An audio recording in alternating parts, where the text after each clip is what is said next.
Breakdown podcast, where cosmic tales unfold. Join Power Maximus, Lord Triage, and the Prince of Desolation on a journey through heroic realms where legends are born and destinies entwine. Delve into the cosmic currents, unraveling the mysteries of superheroes, villains, and champions. Embrace the cosmic energy that binds us all, and let your journey begin. This is the Super Breakdown Podcast. Enter the Cosmic Saga.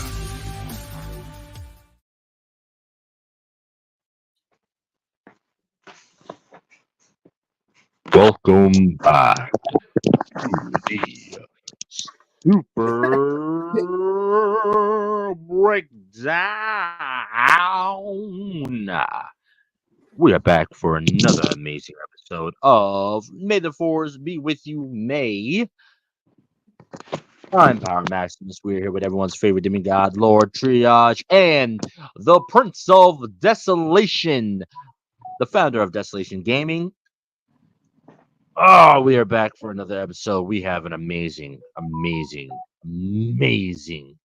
character to talk about today. I have been doing research on this character for the last what'd you say, month or so, month and a half. I've been reading this series. Yeah, I said month and a half. Yeah, I think it's been about a month and a half since I've been reading. Yeah. The Dark Sith Lord himself, the one responsible for wiping out pretty much the entirety of the Sith Order single-handedly. I would even say handedly. He didn't even use. I mean, let's say two of them. He only killed three of them. He only killed 3 Sith Lords with his bare hands. Yeah, because he killed Cordis. Cordis. He killed what's his name on Laban. That on the planet Laban when he went to find Revan's. Killed the one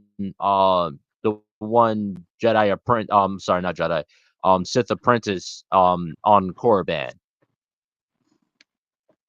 Yes. So 3. He's go ahead. Now go ahead.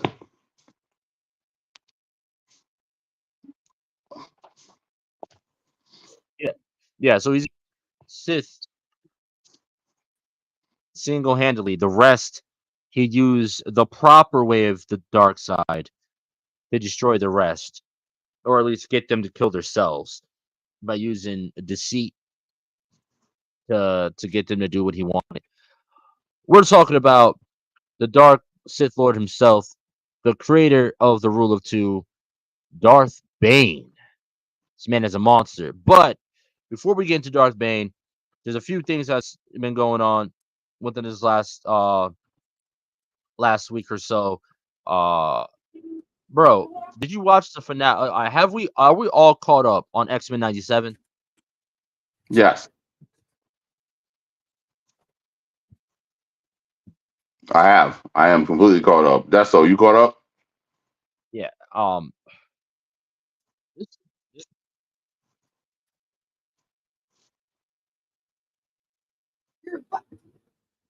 I'm pretty sure he's caught up. That finale was different.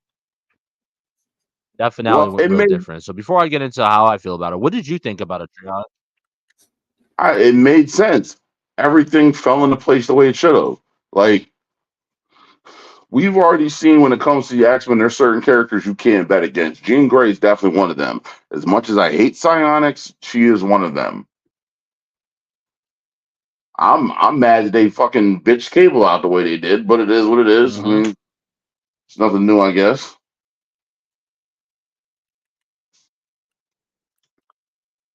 Yeah, I feel like he's gonna come back with a vengeance because when it comes to Cable, I feel like we've seen him so much we've seen him a lot in the original series.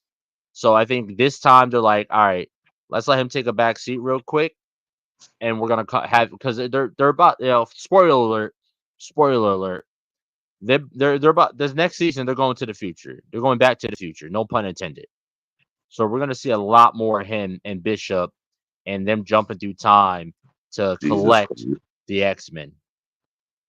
Oh, he said Back to the Future. That's funny as fuck. Yeah. Well, the thing that I think is going to be interesting, and this is one of those things where this is going to come full circle, is that we're getting to see, spoiler alert for anyone who hasn't seen it, 5, 4, 3, 2. Since we got to see En Sabanor, you know, and this is long before he becomes who we know who he becomes, so we got to see him in the past.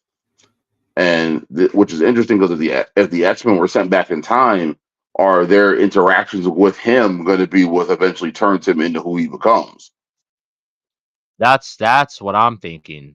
That's definitely what I'm thinking because you even saw them. They're who was it? I can't remember who it was, but they're like, oh, oh boy, oh boy. As soon as like, who are you? He's like, I am in Sabanor, and they're like, oh, oh, okay, oh, we're in some shit right now. Oh, we in some shit. Yeah, all those screams and cries of death is Deso. He's currently running the gameplay for today, which we're gonna get to in a moment. Deso, you got a moment to tell us your final thoughts on the finale of X-Men 97? It was good. It was real good. So Hopefully they do Spider-Man 98 because of that. Oh. I don't explain how we found MJ. You better explain that. Explain that. I don't know if they're gonna do 98, but because remember they got to pick up where season 5 left off for him. That's where he had the show ended and ended in 98. Yeah, because Did end in 98. Yeah, people have been campaigning since the X-Men 97 show was done so well. They want Spider-Man to get picked back up and them actually explain what happened because you get to see the two of them in this episode in their 97 looking outfits. So, and they end that series with Madam Web telling Spider-Man they're going to go find the real Mary Jane. So, and the creator of the show confirmed that that's the real he found her. He confirmed it. Mm-hmm. So I'm pretty. So let's just talk about the cameos in this. So we already saw, earlier in the season, we already saw Cap, right? But in this episode, we get to see not just Cap, but we get to see Iron Man in his old school original animated series Iron Man costume, in the original Iron Man suit. We get to see Iron Man. Yeah, I know. I knew that was going there. I knew as soon as I said, I knew that was gonna go there. But and then we also get to see T'Challa, the Black Panther, in his classic. That's T'Chaka. That was T'Chaka. Oh, that is T'Chaka. That was T'Chaka. You're right. That was T'Chaka. Yeah, you're right. That was T'Chaka. So we get to see T'Chaka, Black Panther. We just touched on Spider-Man. Shit. Oh, we got to see Doctor Strange, which is wild. I was not expecting to see him. Was there any others? We saw Daredevil. Oh, Daredevil. Yep, Daredevil. Because his was real fast. We also got to see Cloak and Dagger. Mm-hmm. Yep. So, you guys think they're gonna? There's a lot of rumors and people are thinking that they're trying to gear up for an X-Men versus the Avengers versus X-Men. You can tell. It seems like it because with Cap bringing a lot of heat towards the X-Men, and Cap was one of the people that gave that head nod for the Magneto protocol. Nah. Cap, I think Cap basically Cap understood that. I think he basically understood that he knew where it was going to go, because once Kelly made the call. And there's two things that are kind of bothering me with this, because it hasn't really been made clear yet. Because we know that this is set in 1997, but they're also trying to make it more progressive and have modern day stuff inside of it. That's like the reason, like, why you see like Morph is non-binary, and they've also adapted certain material that happens after the original X-Men cartoon ended. So the thing that I was confused about was, is this a post-Civil War situation? Because if the Avengers have like the whole thing like with the Sokovia Accords, like they did in the MCU, where, you know, the government said, hold on, y'all can't do this, because that would make sense why they were sitting in there with Congress the way they were. Because it might not have been one, like even Cap said to Rogue, yo, my hands are tied. Well, if your hands are tied, you don't need this then. Then it's what you flung your shield off into the wilderness. Yo, that's it. Yo, after that had it been, I wish I would have been able to see that scene. This cat walking through the fucking woods for miles and miles on end, just trying to find his shield, talking mad shit. This motherfucking flying Southern Belle ass bitch done took my goddamn shield. I gotta put a goddamn retrieval system on this shit. God damn it. Is that it? Fuck, that's not it. I would have loved to see that scene. Him just going through, just be pissed off, just all is pissed all the way off, trying to find his shield for hours. Yeah. Oh man, that scene would have been fucking hilarious to see. Nah, because like that's my thing, because they haven't really said like what's canon inside the lore, because there's a lot of stuff that's happened since the 90s. So it's like what has and what hasn't. And then, you know, we saw the post credit scene, which is what I've been thought this whole shit was alluding to anyway, with the Rogue and Magneto situation. The second I saw Gambit holding that playing card, I already knew where the shit was going. So we're wait, hold on. There's a post credit scene. Wait. There's a Yeah. post credit scene. Yes. I don't know if I saw that. You know about? You don't know about the? Wait, what's the post credit scene? Apocalypse have the card in his hand. Oh, that one. Oh, that one. In Salvador. Yeah. That one. Yeah, okay. I thought it was something else. I thought it was something else that I missed. Yeah, he's holding the Queen of Hearts, talking about how there's so much pain, there's so much death here. And that's been my question all season, honestly, is where was he? Because everyone knows that Sinister works for him. So it's like, I've been asking that since the damn first episode.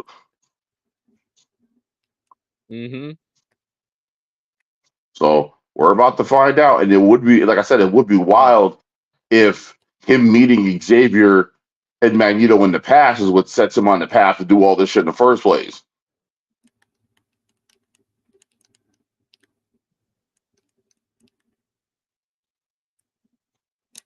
That would be very interesting. That would be, you know, that right there, that's creating a paradox. It might be a paradox. It might have always been a paradox. Yeah, that's creating a paradox right there. Because it'll make sense why when Apocalypse showed up, this thing came out swinging, pretty much. Well, his whole thing has always been survival of the fittest. And it's like, between that and then the fact that, like, you meet someone like Magneto and everything he's going through, and then Xavier has experienced hate crimes and bigotry himself.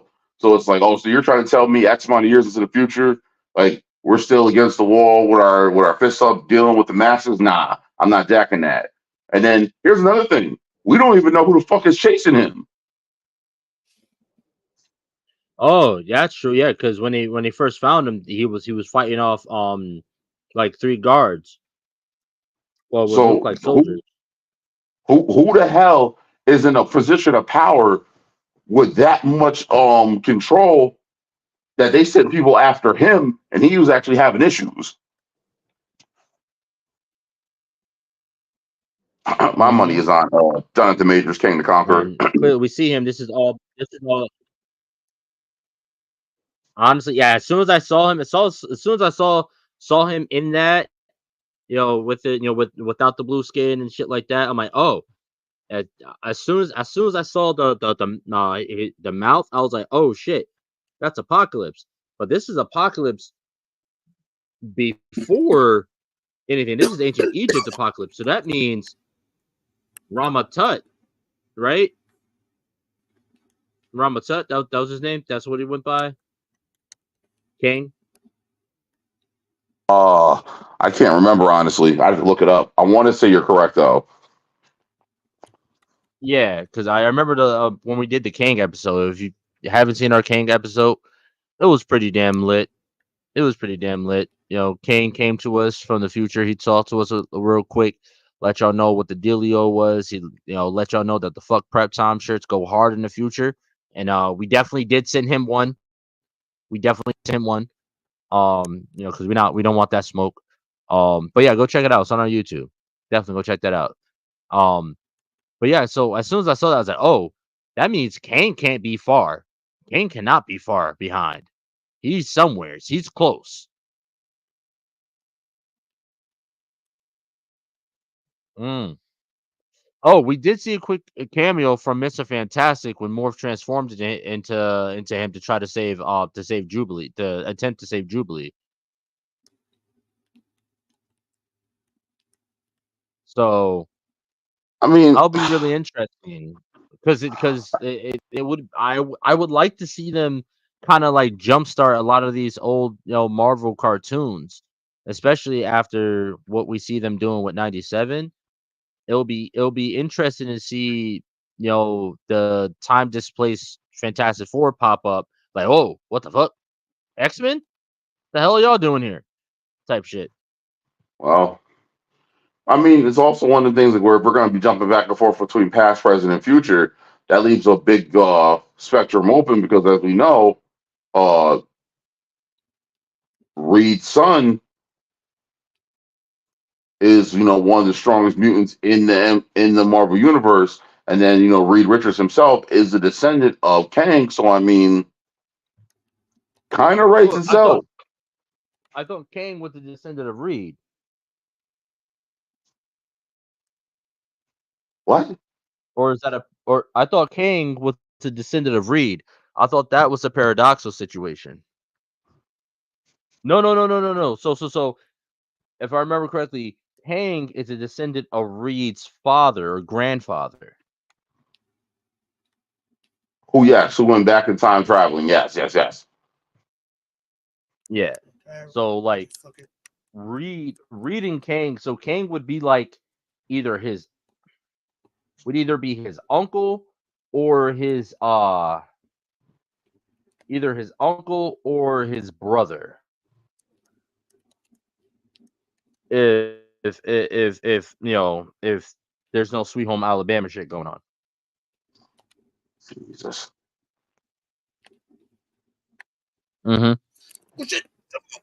I said what I said. Oh yeah, we all heard it. Listen, I just got done watching two absolutely fucking amazing specials. I just got done watching two amazing fucking comedy specials, and so my joke mode is on 10 right now. My joke mode is on 10 right now. But yeah, let's take a quick break here for some amazing podcasters, and when we get back, we'll dig into Darth Bane.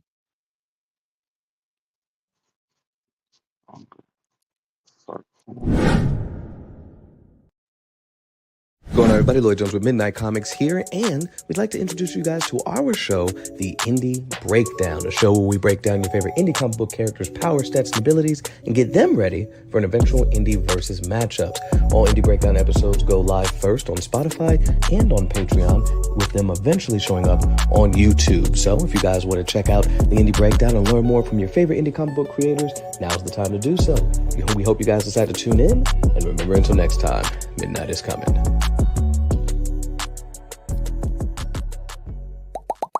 Hi, I go by Lady Mandalore, the creator of Roomful of Blurs. Do you have a whiteboard in your room? Do people get a glazed over look in their eye when you start to explain things to them? Well, come join me every Sunday at 7 p.m. Eastern Standard Time, where we can talk comics and get to know some new creators of color, only on YouTube and Twitch. What's going on, everybody? It's me, Calvin, from the Icarus Podcast, and I just want to say that we got new episodes coming next Saturday and every Saturday after that. So all I will have to say from here is keep enjoying the show. You can check us out, www.icarusmetrocomics.com. Check us out on YouTube, TikTok, Facebook, and more. See y'all next time.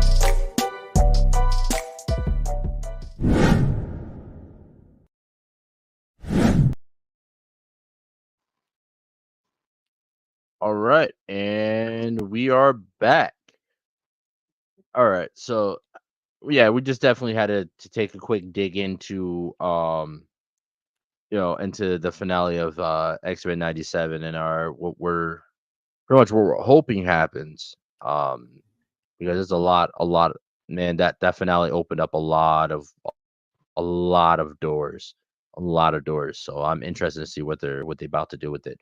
Darth Trios, sir. Take Yes, it sir. away. Darth Bane. So Bane's life started off just basically born in hardship. And it's one of the things that I love about his characters because he reminds me of the also namesake Bane from the DC universe, where he was basically born into hardship, which basically bred him to be the monster he eventually becomes. So while working as a miner on the planet of Apatros, Bane was constantly confronted by other people who felt he was less than or tried to take what he had or always reminded him that he was insignificant. One of those people being his father, who hated him and blamed him for the circumstances of his own failures. And he constantly reminded him that of his self-worth by calling him Bane. Like his own father said that he was the bane of his existence.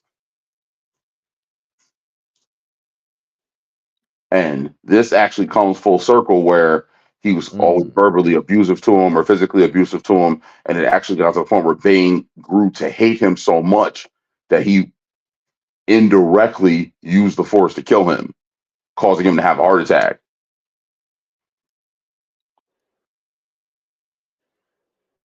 So that right there speaks. Now, before Bane took up the took up the mantle. Yeah. Now, go ahead. Oh, yeah. So before Bane took up the mantle of Bane, he his name was Dessel, Dessel, and then with during all this blah blah blah, after his father dies, he pretty much inherits his father's debt.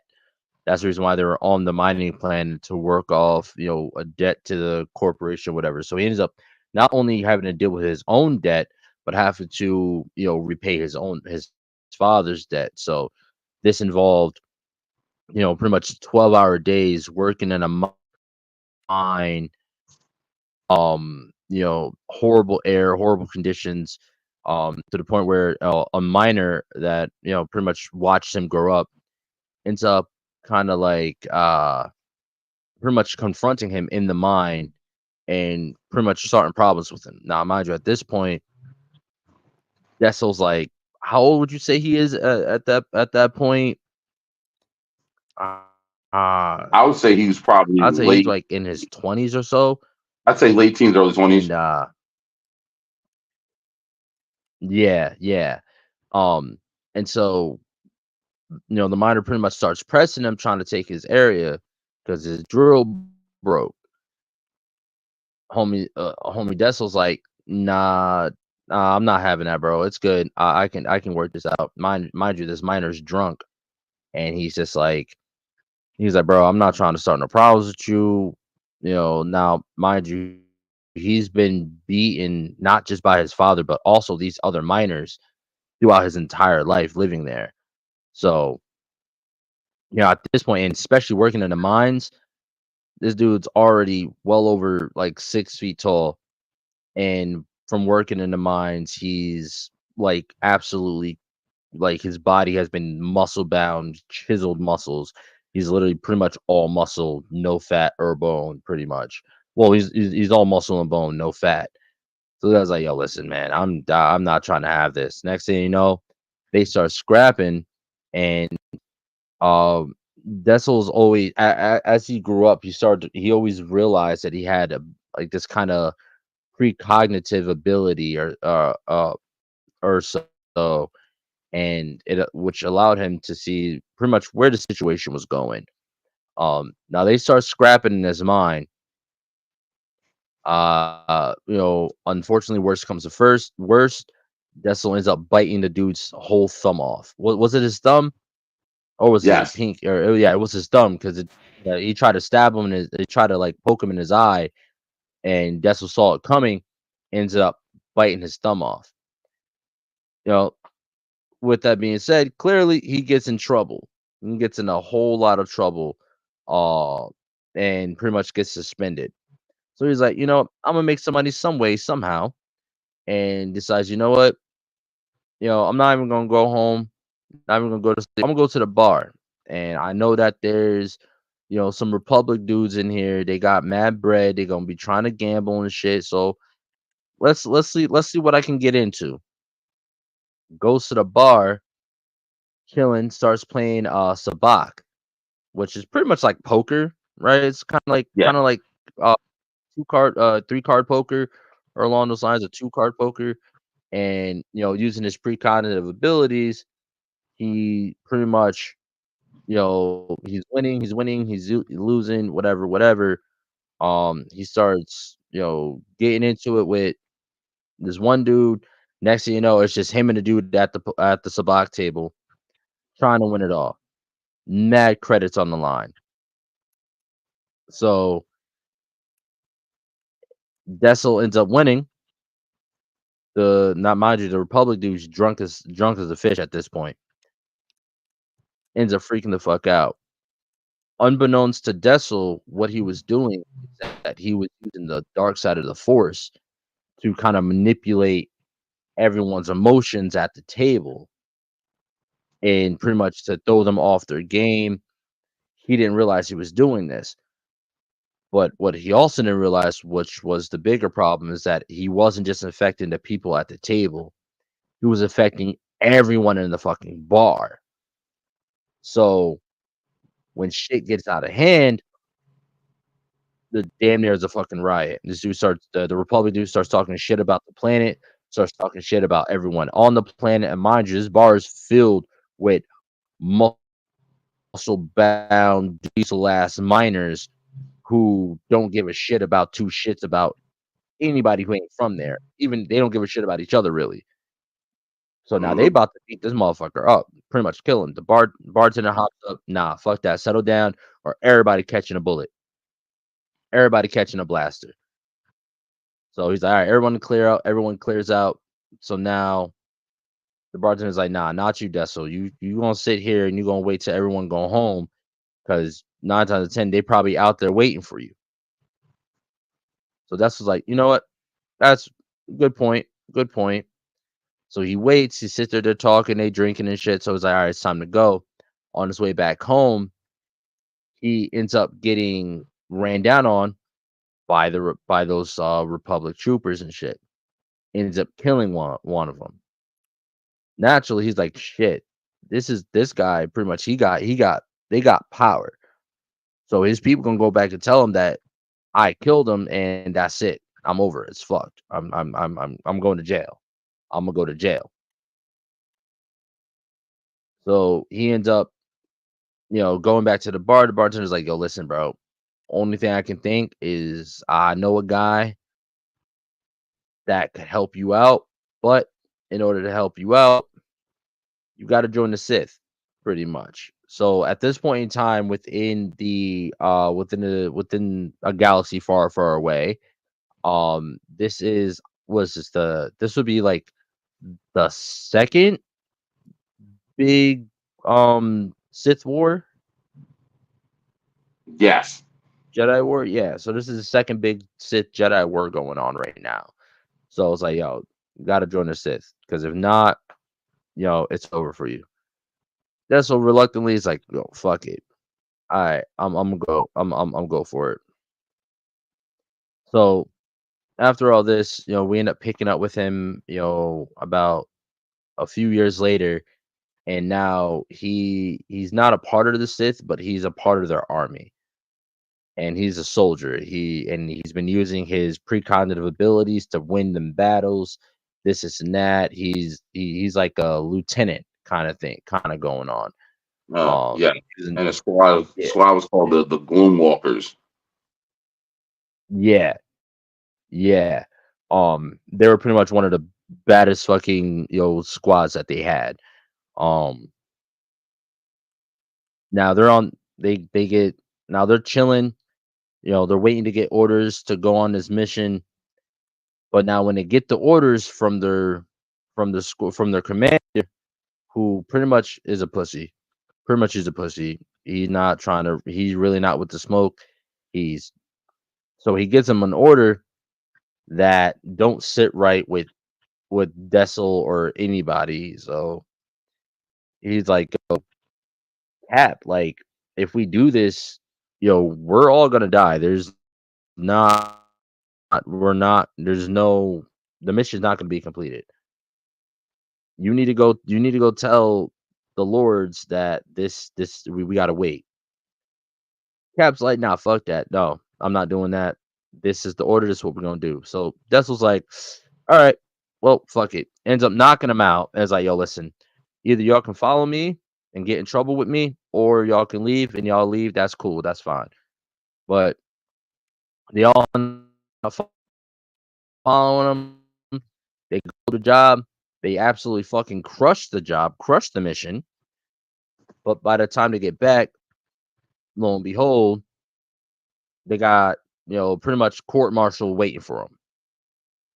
He gets thrown Mm-hmm. into prison, whatever, whatever. But then I can't remember the Sith Lord's name. It started with a K.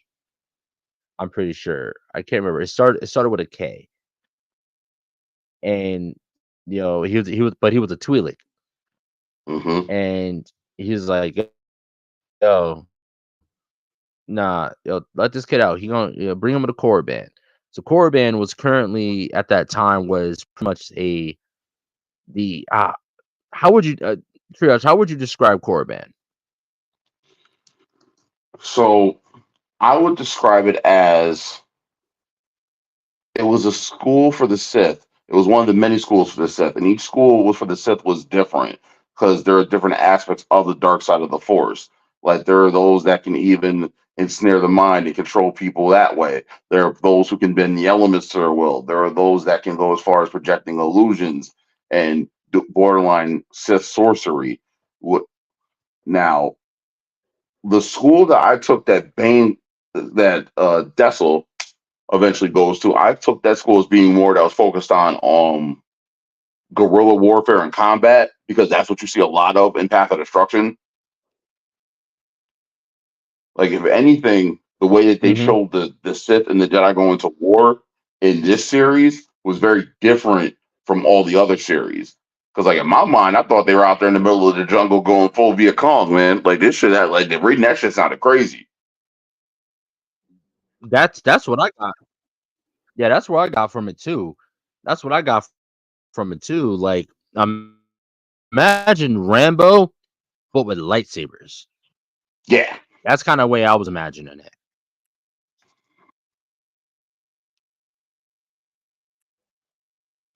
Yeah. So like So like once Korriban he was pretty got much there, it was pretty much for the soldiers. yes.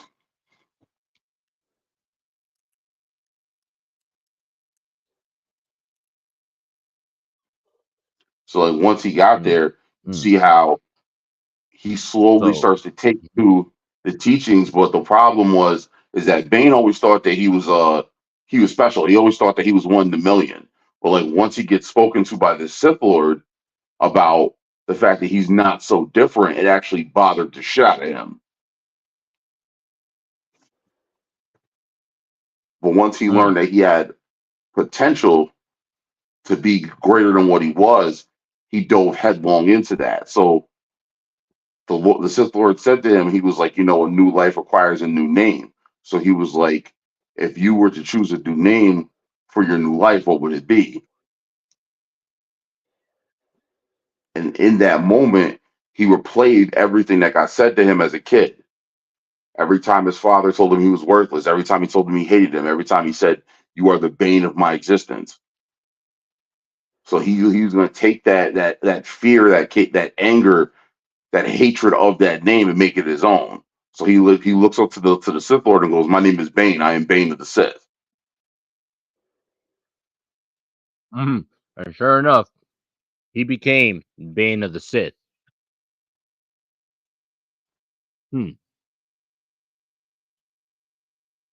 So now let's break this down. Let's break down Bane's life on Korriban and how, from his first time getting there to, throughout his education.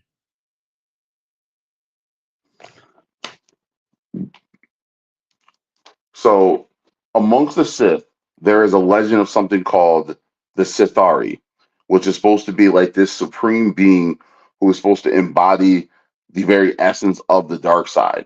And it's supposed to be that if that being ever comes to power, that person will completely wipe out the light side of the Force and lead the Sith to victory over the Jedi. Now, as we all know, the whole idea of someone truly embodying the dark and someone truly embodying the light, one way or another, even if it does happen, they're always going to push against one another because the Force is all about balance. So even if the Sithari did quote unquote exist, their rival in the light would eventually reveal themselves. Now, Bane did not believe in this prophecy, nor did he think it was realistic. But there were other students at the school who did. And one of them actually told him to his face, like, "Yo," the student by the name of Sirac. Sirac came to him and told him, like, "Look, man, I'm top student around here. I'm good at what I do. I see you progressing. I see you getting a little push. I see that the masters like you, but you should know your place, and your place is beneath me." So it's like, you try to step up to me when you want, and you're going to, and know the second you do, I'm going to put you back in your place. So Bane's like, "This motherfucker, okay, he wants smoke. I got smoke for him." Well, now here's the thing. Now, before that happens, though, there was another student that was essentially, like, as in, like, rank wise or like reputation wise, was above Bane. And Bane, to my knowledge, he was getting good, this and that, and he saw this dude as like, all right, this guy he's my only real competition right now. The only guy that's really kind of holding me back from, the masters really noticing me. So he cracked down, got good. I can't remember his name, but he was a rep of the reptilian species. And so I feel like, like, every morning after the practices, they would have pretty much dueling matches. Mm-hmm. And so after Bane got good, he was strong. It was, his saber combat was, A1. He was like, all right, I'm thinking I'm gonna step up now. I'm gonna finally step up, because he was like kind of chilling in the background, kind of just watching. So when he felt he was ready, he stepped up to this guy, and they went at it.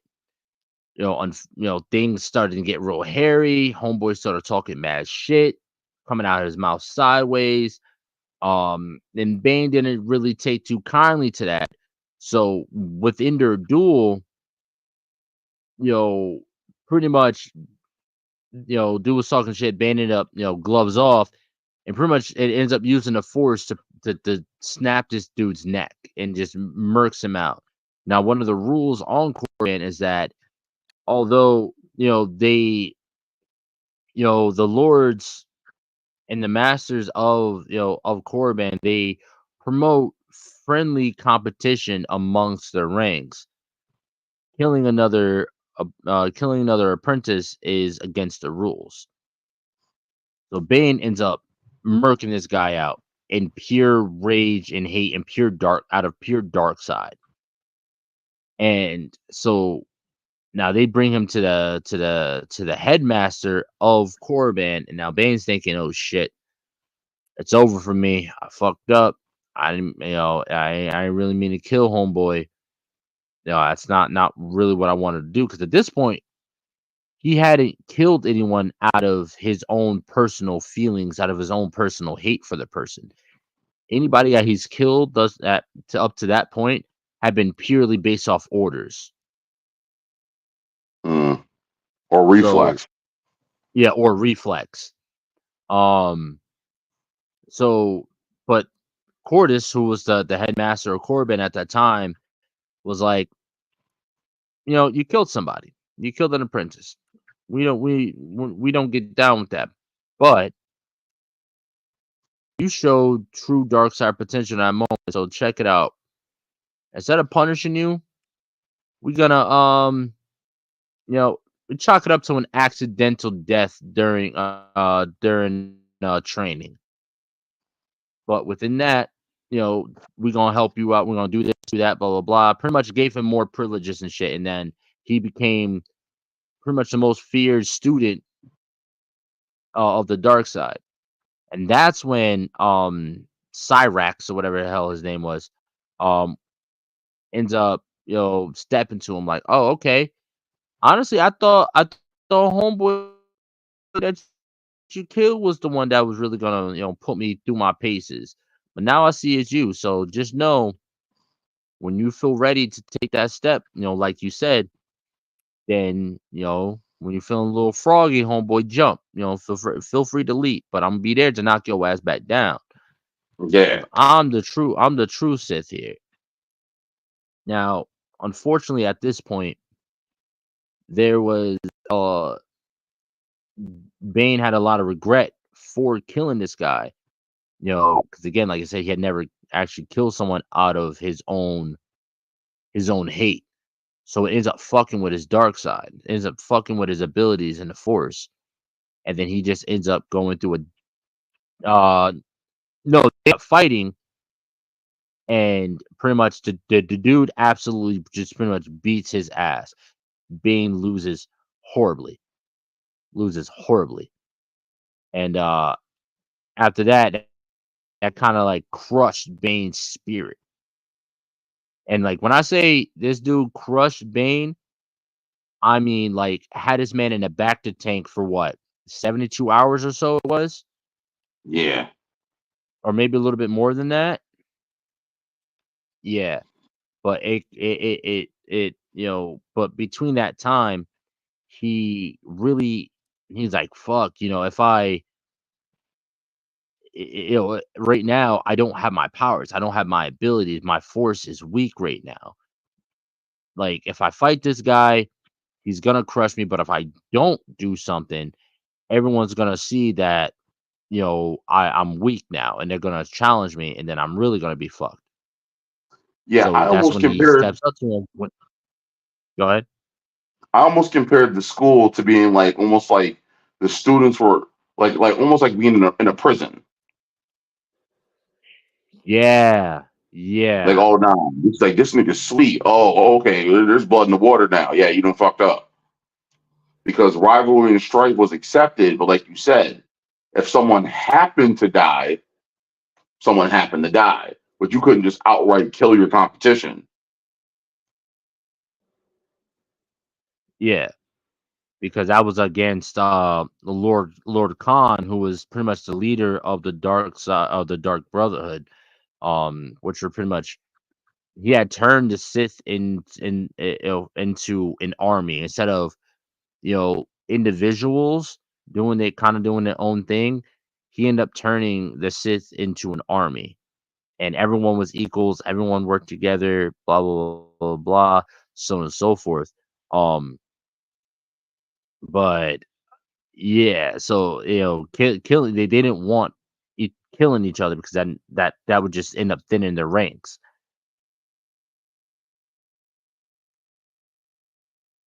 Which which Correct. which makes sense. It does make sense on like on a military standpoint. It's like, yo, we can't be out here killing each other because we need as many people as possible to go against the Jedi that are numbering in the thousands. Um, so I definitely saw it as like I saw it more so as like you know big man on campus kind of thing. They say when you go to prison, you gotta find the biggest baddest motherfucker there and take him out. To show your dominance, and that's pretty much what Bane ended up becoming after he killed the reptile dude, the reptilian dude. He ended up becoming the big man on campus. Everybody was like, you know what? If I take him out, then they're gonna start looking at me as the best around. But he's like, I'm weak right now. I can't have nobody trying to challenge me because I'm not gonna be able to win.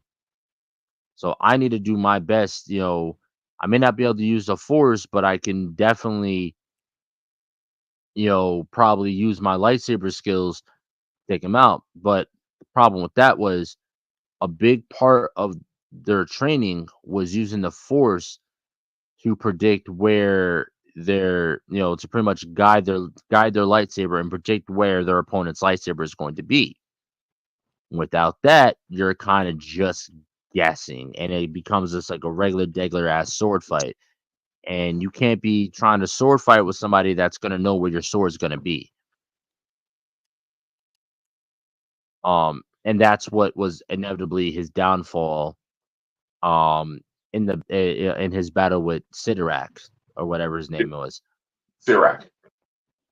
Sirak. I'm gonna keep saying this nigga's name wrong the entire show, I swear. Um, but yeah, his spirit was pretty much crushed, and then when he fought him, it crushed him until he met a little boo thing, a little Jedi traitor shorty by Yeah. the name of Gethany or Githany, whatever you want to, well, however you pronounce her name. Harlot. That harlot, that goddamn harlot, she was strong, very strong. I feel like she went out in a very, very fitting fashion, running like a bitch. But this goes back to what I was saying before about the whole Mhm. thing with the Messiah complex. And it's like this is one of the reasons why, if you watch like shit like Game of Thrones or um uh Spartacus, like you always gotta be mindful of who it is, who's in power and who you follow. The most dangerous fool is a fool with a title. Mhm. So Mhm. I think it's one of those things like where when people realize that the person in power or the person leading the troops doesn't necessarily have all the answers, or even worse, it's somehow between here and there lost it. Everyone's like, fuck, all right, what do we do? How do we recover? Do we leave? Do we not leave? Do we stay and so watch this shit go through? But it's like the second by the time you started asking them questions, most people realize it's too little too late. Mm. No, absolutely. I feel like that's definitely what that situation was. Um, tell the people how this next chapter of Bane's life takes place. After he got brutally beaten by Sideraxi, and him meeting Gethany, and how that kind of changed his progression as a Sith Lord.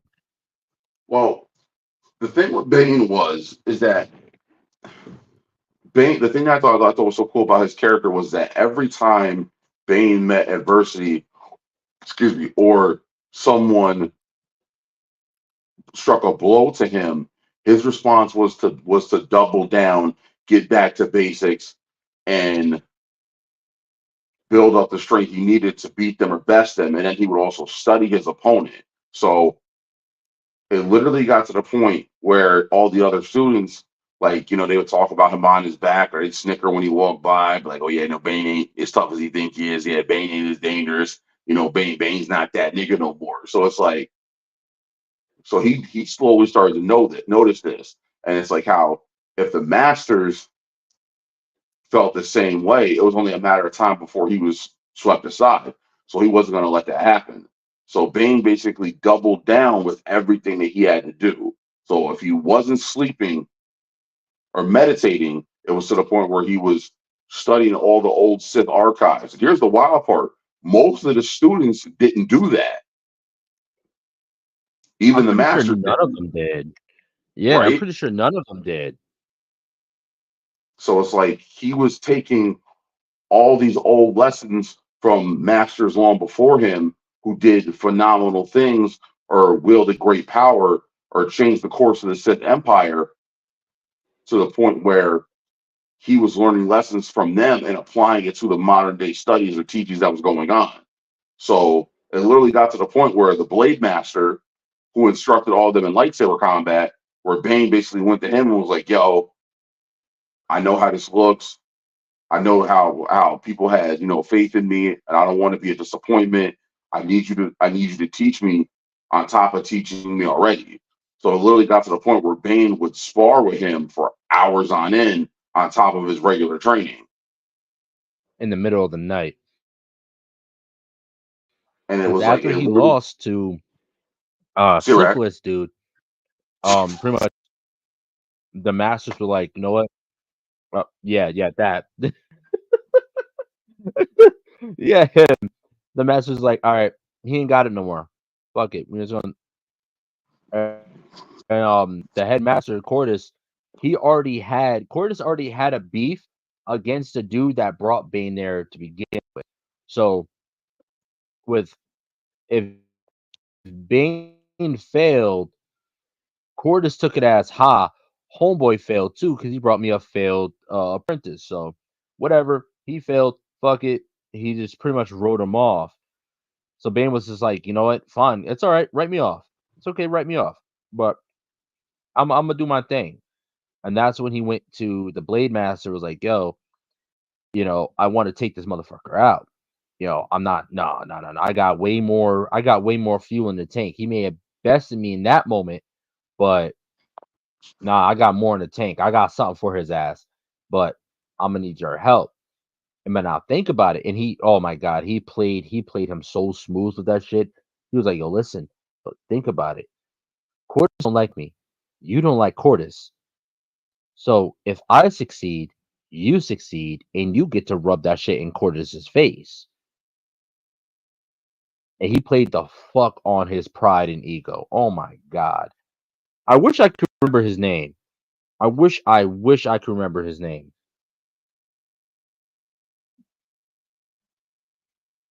I will look it up, but Talking about the Blade I gave the Master. book back. Yeah, the Blade Master. Yeah, I'm drawing a blank at the moment too, actually.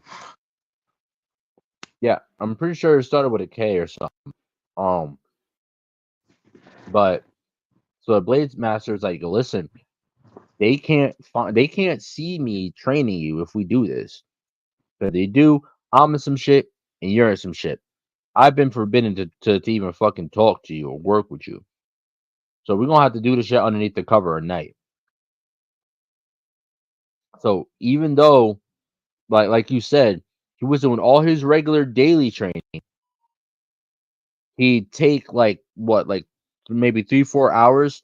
He wouldn't sleep. He would actually put himself into a meditative trance, which using the dark side of the force to rejuvenate his body, and then go straight up to the bladesmith's office and train with the bladesmith for hours, all the way until dawn breaks, where he would then go back, meditative trance again, and come back for his daily training. Power. It was Kasim. Kasim, Kasim, I really I really, really like Kasim's character. I Yes. liked it so much.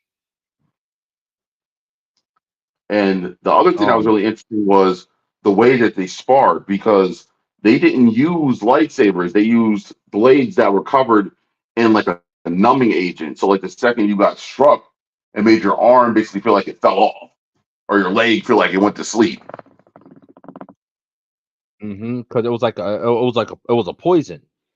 It was a Yes. poison from a certain bug, and it had like these prongs on it that would hurt you, and then the prongs would also inject you with the neurotoxin. So it literally make that limb completely, useless.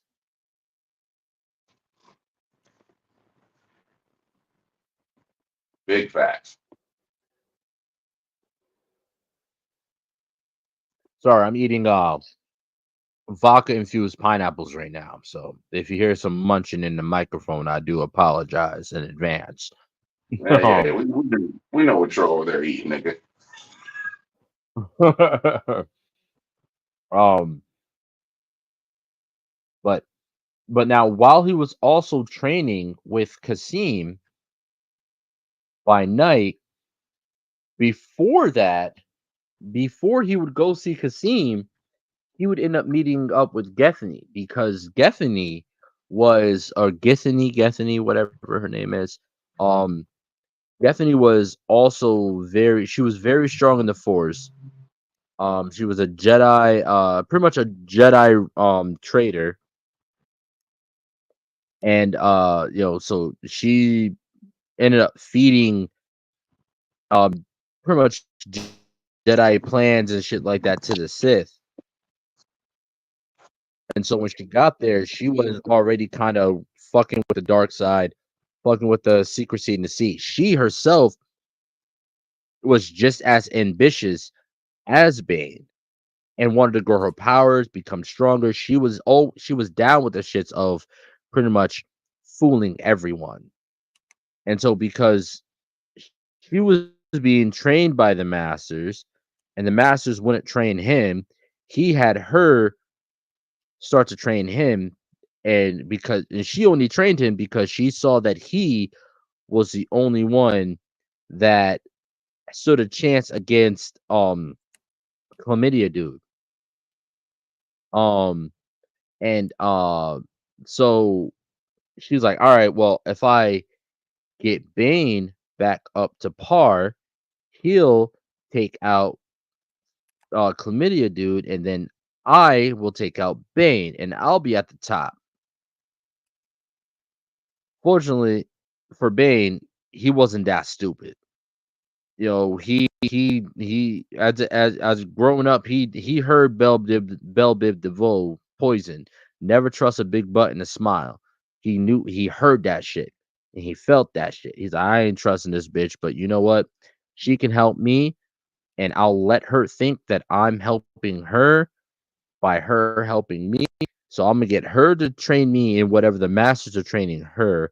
Then I'm gonna go to Lord Kasim and have Lord Kasim train me as well. So I'm getting trained quadruple times. Pause. No diddy.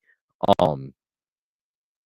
So on top of that, he was also still reading the ancient Sith archives. Like, man, I'm just saying, bro. I wish I had dark side because, man, listen, I ain't got energy to do shit nowadays. So being able to go into a meditative trance and just rejuvenate my body and shit, and be able to do that much studying and that much training in a day, he would literally do all his daily Sith training, finish that, go straight to the Sith archives, train with Gethany, right, and then because she was being pretty much mentored by Lord Cordis himself. Mm-hmm. So, and then get trained by her, head to the room, get some trance rejuvenation going on, and then that night go to Kasim, train until dawn, and then do his Jedi training and repeat it all over again. Correct. It was just reading it. As I'm reading this, I'm just like, dude, this is fucking insane. This guy, and mind you, reading this book is my first time reading Bane's story. It's my first time. Like, I've heard the name, but I never knew his story. But as I'm reading this, I'm like, yo, this dude's about to become a motherfucking beast. He's about to become a motherfucking beast. So now, like, pretty much Gethany pretty much trains him in everything that they was being taught. So we was able to keep up with the rest of the students. And then Yes. his hate and anger towards the chlamydia dude is what pretty much got his dark side of the force back up to snuff and back up to par. Yes.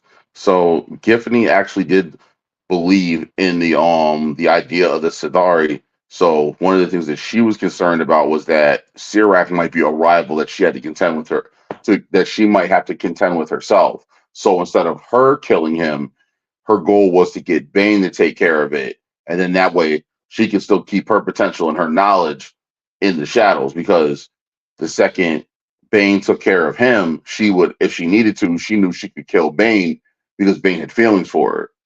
But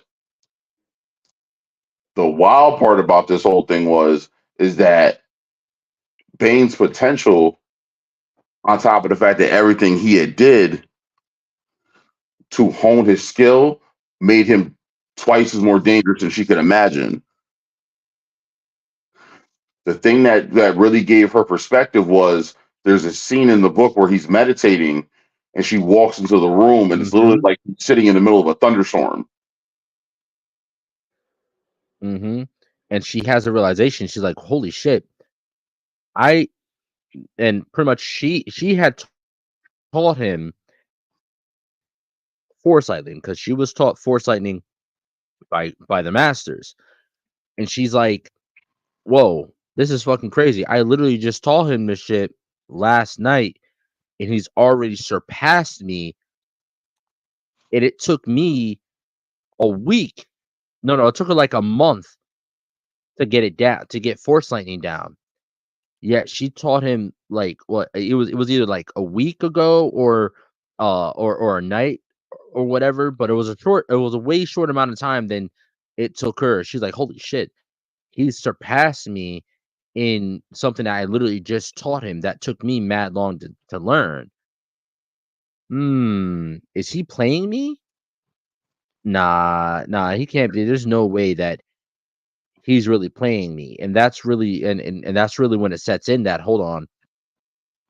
I don't know. I don't know if this is a good idea anymore, because if he's this powerful with something that I literally just taught him, then I need to really be careful about my moves around him. Yeah. Nah, I got it. I can figure it out. Even still, even if he is, I can still figure out how to take him down. Right. Dumb bitch. And the wild part was it wasn't just her, because even Kasim had acknowledged how much he approved. Because there's a scene like where they're dueling and they're literally fighting, like he literally fights him to a standstill, and then Bane succeeds and surrenders. And he goes, he makes this comment about how he said he's surprised he did that, how he's like he should fight to the end, to the end for the honor of the duel. And Bane's response is, honor is a fool's prize. He's like, honor serves has no use to the dead, for dead is dead. And he was quoting Darth Revan when he said that. So he looks at him and is like, all right, I appreciate that, respect that. It's very smart, my apprentice. But in the same aspect, in a duel to the death is a duel to the death. So he was like, he just didn't see the point in dragging the battle out, knowing that he lost.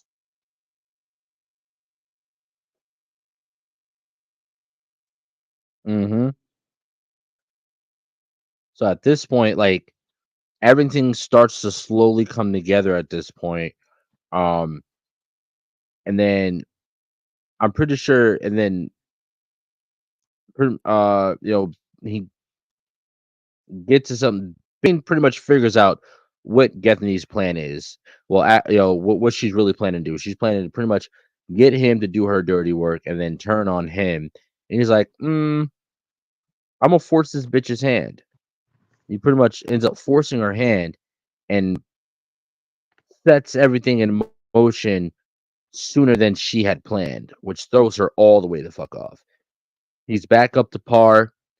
His his control of the dark side of the force is stronger than it was before. And now this entire time, he's been sitting in the background, not challenging anyone, honing his skills, training, growing. He's even been like faking being a shitty duelist. He's even been like really been like pretty much pretending that he was really crappy at his lightsaber skills while during training, so no one would really pay any mind to him or any attention to him, while he was able to sit there and watch everyone else's moves, learn everyone else's styles and their forms and how they fought and what they did. Until one day, until he's like, all right, it's time to force her hand, and steps into the dueling ring and is like, you know what? Chlamydia guy, me and you, I'm ready. And they he goes for the fight. He takes Sidorak dude out, and he pretty much does him the same way he did Sidorak dude did him. Beat his ass and then let him live. The tell. So when this happens, Gethany's not necessarily happy about this. She's not really happy about that. She's like, okay, yeah, that's the way it works. She's like, all right, well, now I think it's time to put my second part of the plan in motion. So she goes to Sidorak guy at when he gets out of the back to tank. And it's like, all right, hey, I want to rock with you and help you take Bane out. Get your revenge on Bane. So here's the plan. So the plan is that they're gonna jump Bane while he's in the archives, away from all the other masters, away from all the other students. None of the students go down there. None of the masters go down there. That'll be perfect spot to jump him. It's gonna be pretty much a 4-against-1 because Sidorak dude, he has 2 followers that are brother and sister, and that they pretty much are his little groupies, pretty much. And they're like, all right, it's gonna be all 4 of us against 1. He can't take all 4 of us. Wrong. Very, very. They like you ever watch Chowder? Nah, No, you never watched Chowder? never. Damn, bro. Cartoon Network, man, it's on HBO Max. It's Cartoon Network show Chowder. It was out of pocket. I And know it's of all it. about food. Yeah, it's all about food. He's a young kid and he wants to be the greatest chef in the world. So, it's like a master apprentice kind of thing. His chef is like, yo, bro, I need you to go out and do this, do that, blah, blah, blah. The whole mission that he goes on goes completely wrong. He's sitting in the car with this random chick. He ends up falling in the car and she freaks the fuck out. She's like, get out, hurry, get out. Get out of my car or I'm gonna hit you with this pepper spray. Chowder, he was not all that bright. He's like, oh, pepper spray, that sounds delicious. She sprays the fuck out of him and he starts bugging out. I was wrong. I was so very, very wrong. Yeah, they were wrong. They were so very, very, very wrong. So Gethany gets Bane to meet her in the archives for a new lesson. When he gets there, he Hold saw on, wait a minute. Whoa, You're getting ahead of whoa, yourself. go ahead. You're getting something. Go ahead. So, right after Bane initially gave Sirak his comeuppance, shall we say. After this happened, Lord Kasim, the Blade Master, came to him in his chambers. Oh, you're right. Oh fuck, I did get ahead of myself. Oh shit. Oh shit. Yeah, go ahead. Go ahead. Go ahead. Go ahead.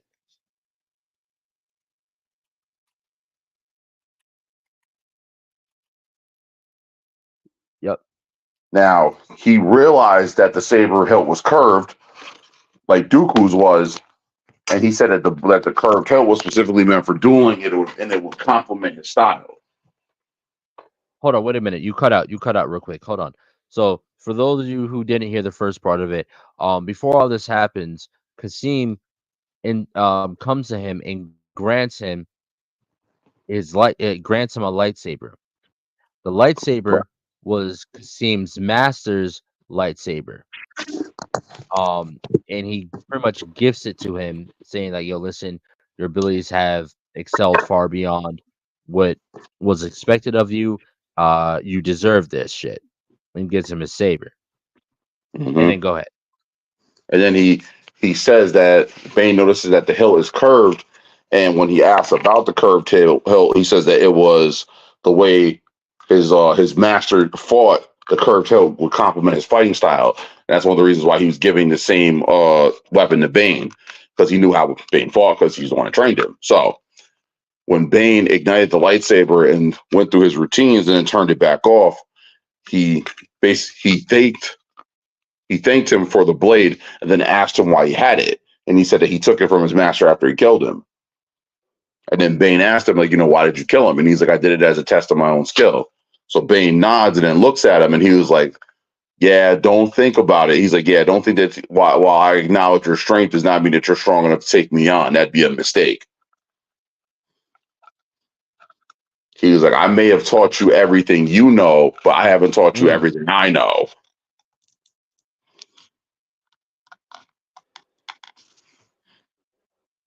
So that's one thing I want to get real clear before we go into actually what happened, because Bane actually does wield the lightsaber now. But continue, go ahead. Yeah, you're right. You're right. I definitely skipped over that part. But yeah, you take it away. You take it away. So he after he gets his lightsaber, he ends up meeting Gethany down in wow, now that happened right. He got his lightsaber right because he was exhausted. He had literally just came back from training, and he had just got done. Yeah, he just got done training. He had did all his regular routine, so he's exhausted. He's like, all right, I'm gonna lay down. I'm gonna get a few Z's in, before before anything. And he kept getting disturbed. So first it was Kasim popping in on him, giving him the saber, and then and and then he's like, all right, bet I got my saber. Kasim leaves, whatever. He lays back down, goes to go back to sleep. Knock on his door again. It's Gethany. No, this is two He's different like, times. yo, meet me down in the art. No, two different times. Yes, I because thought it's the way I read it. I thought it was like in the same night. no. So because what happened is that the next morning when Bane went to speak to the headmaster of the school, he got told that he could no longer study with Gethany, because they didn't want that the students to get the idea that that was all right, because they had found out that's what they were doing. So Bane was like, all right, I can do that. And then the second thing he got told is under no circumstances was he to be in the Sith library anymore. He wasn't supposed to be reading about the old Sith Lords from the Yeah, past. he wasn't supposed to go in the archive. And that's what pissed him off, to the point where he actually left. And then Gifney had found out that he left and felt betrayed by him. Oh shit! Damn. I'm sorry. I'm so caught up with Rule of Two. I done forgot some really big plot points of Path of Destruction. um yeah. Damn.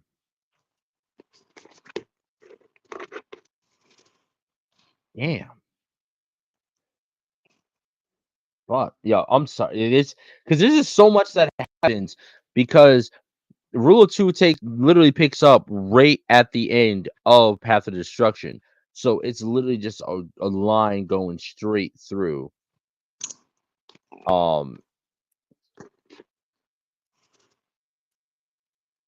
So yeah, it's yeah, so everything kind of blurs in together for me at this point. So ain't nothing wrong with that. Yeah, my bad. So yeah, take it away. Take it away. I didn't mean to interrupt. Yeah, so Bane actually winds up leaving in frustration and goes in search of more Sith history because it said that the Sith had learned to transcend death in certain aspects and that their spirits or essence could be confined to an area or location. And thus, he went to a temple seeking guidance. And then when he went there, he didn't get any. So he turned around and came back. And then that's when Giffany springs her And trap. now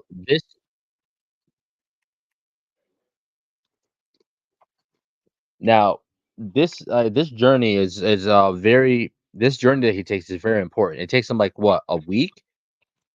It takes him about 2 weeks to get there. So on Corbin, it's pretty much like a desert planet. And where Bane decides to go is known as the Valley of the Sith or Valley of the Dead. Pretty much, it's pretty much a cemetery for for Sith. And so he's going there thinking that some of these Sith ghosts, which we end up seeing his own ghost in with Clone Wars. Was that? And when Yoda ends up going to Bane's temple, I haven't read the third book yet, so I don't know how he dies. Getting there. I can't wait. Thank you, Triage, for you giving me this. I'm literally about to be done with Rule of Two, and I'm about to. Does this third book pick up right after Rule of Two? It does. Oh, same thing as the first. I bet. Cool. Well, he goes there, does all the searching, finds nothing. Literally takes him 2 weeks. He gets back. I'm gonna put it in hood terms. After he does all this traveling and whatnot, he gets back to the crib. He's taken on multiple different beasts, insects, all these different things trying to fucking kill him on the way there. And he ends up getting back, and he's exhausted. He went down to the chow hall, got him some grub. He goes, lays down, whatever, and that's he's trying to get some rest, and that's when Gethany comes knocking at his door. I'm sorry. All right, yeah, there we go. Now I remember it all, because his biggest thing was like as he was approaching the temple, he could smell that it was lunchtime. He could smell the food, from pretty much the chow hall, whatever. And he's like, oh, damn, this force shit can only do so much, man. I need me a hot meal.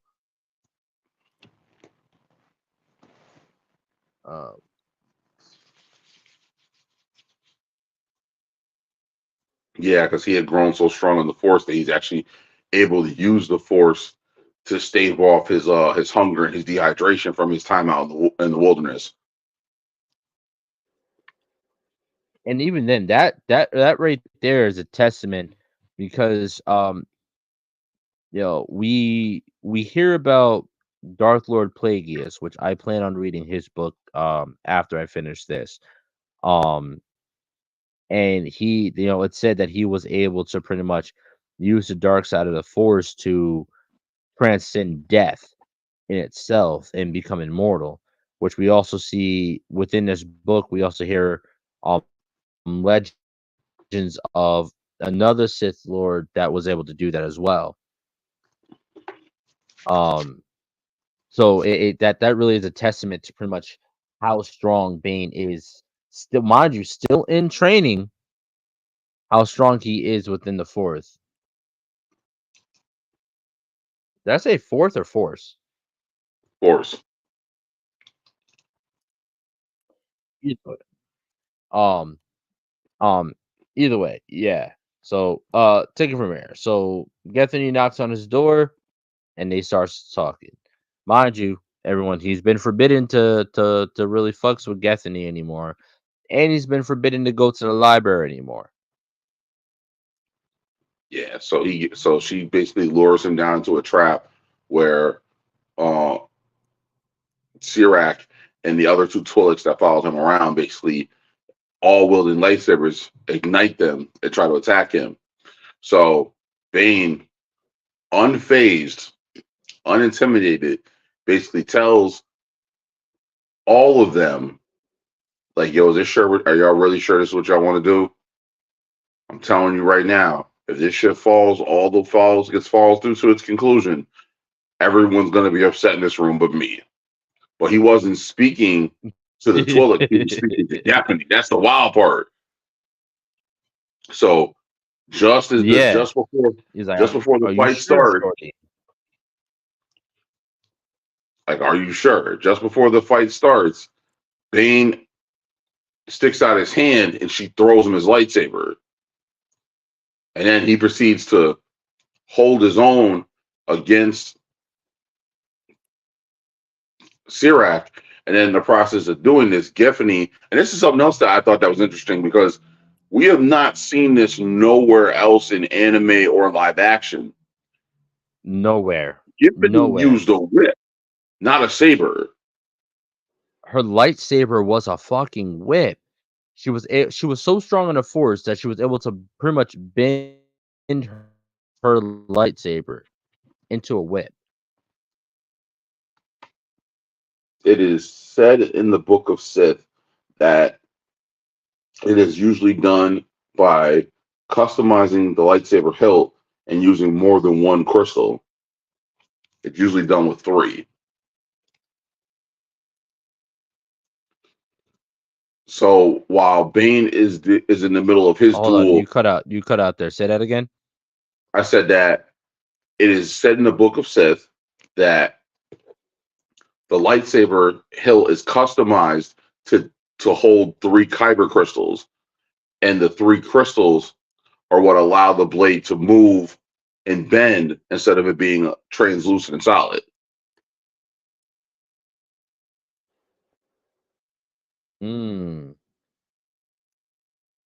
I didn't know that. So her saber had 3 kyber crystals. Yes.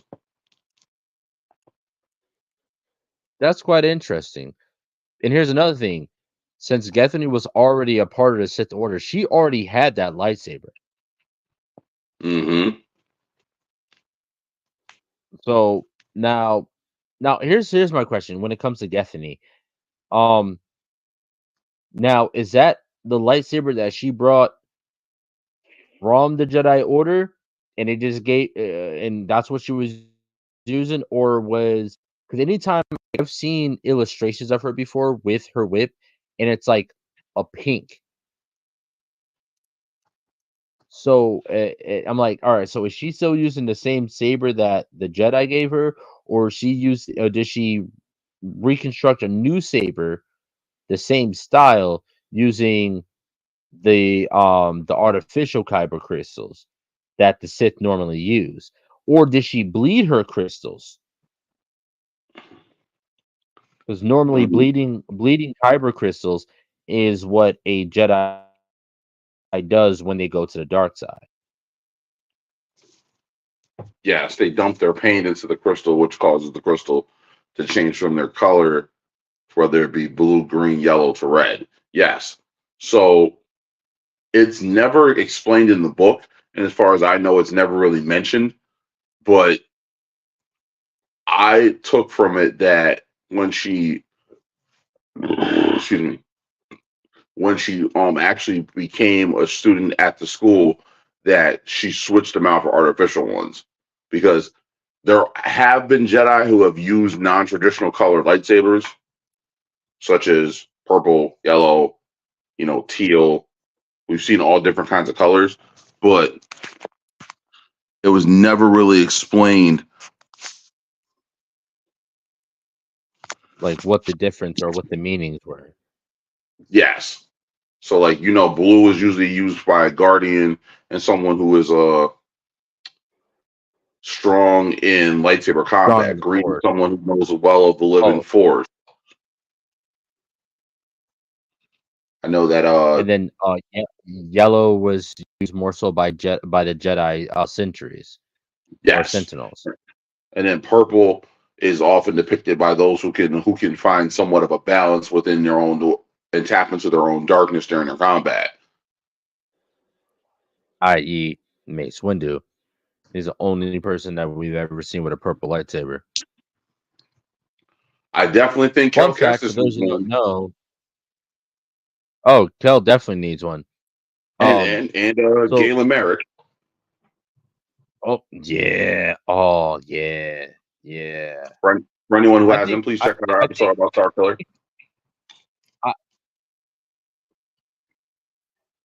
I think in Survivor I'm currently running around with a double bladed purple lightsaber with a golden hilt.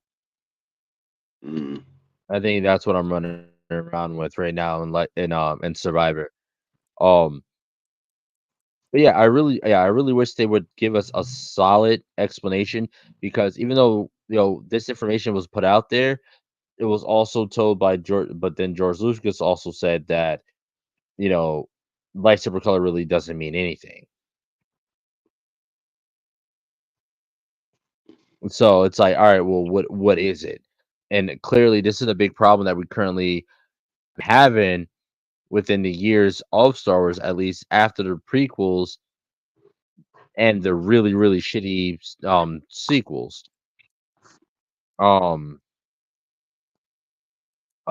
So like there's the problem is inconsistency and you know a lack of information about these things, because at the end of the really shitty sequels, we see Rey with a yellow lightsaber, and with it, I've never seen a lightsaber that you have to twist the top for it to ignite it.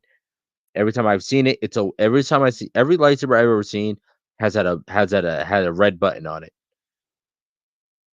You hit the red button, it ignites it. Hers, you twisted the top of the hilt to ignite it. So it's like something like that needs to be explained. Clearly the lightsaber that she was using, the blue, wasn't hers. It wasn't hers. She didn't build it. She didn't create it. Yeah, it wasn't hers. Quickly, before we get back into the Bane, into the story, the movie lost me on this. The lightsaber that Rey was using, the one that she found on the planet inside the chest, was that Luke's lightsaber, or was it Anakin's lightsaber? Well, it both, because it's the one that Anakin Skywalker had that eventually winds up being Luke Skywalker's, because Luke Skywalker loses it on Cloud City when Vader cuts his hand off.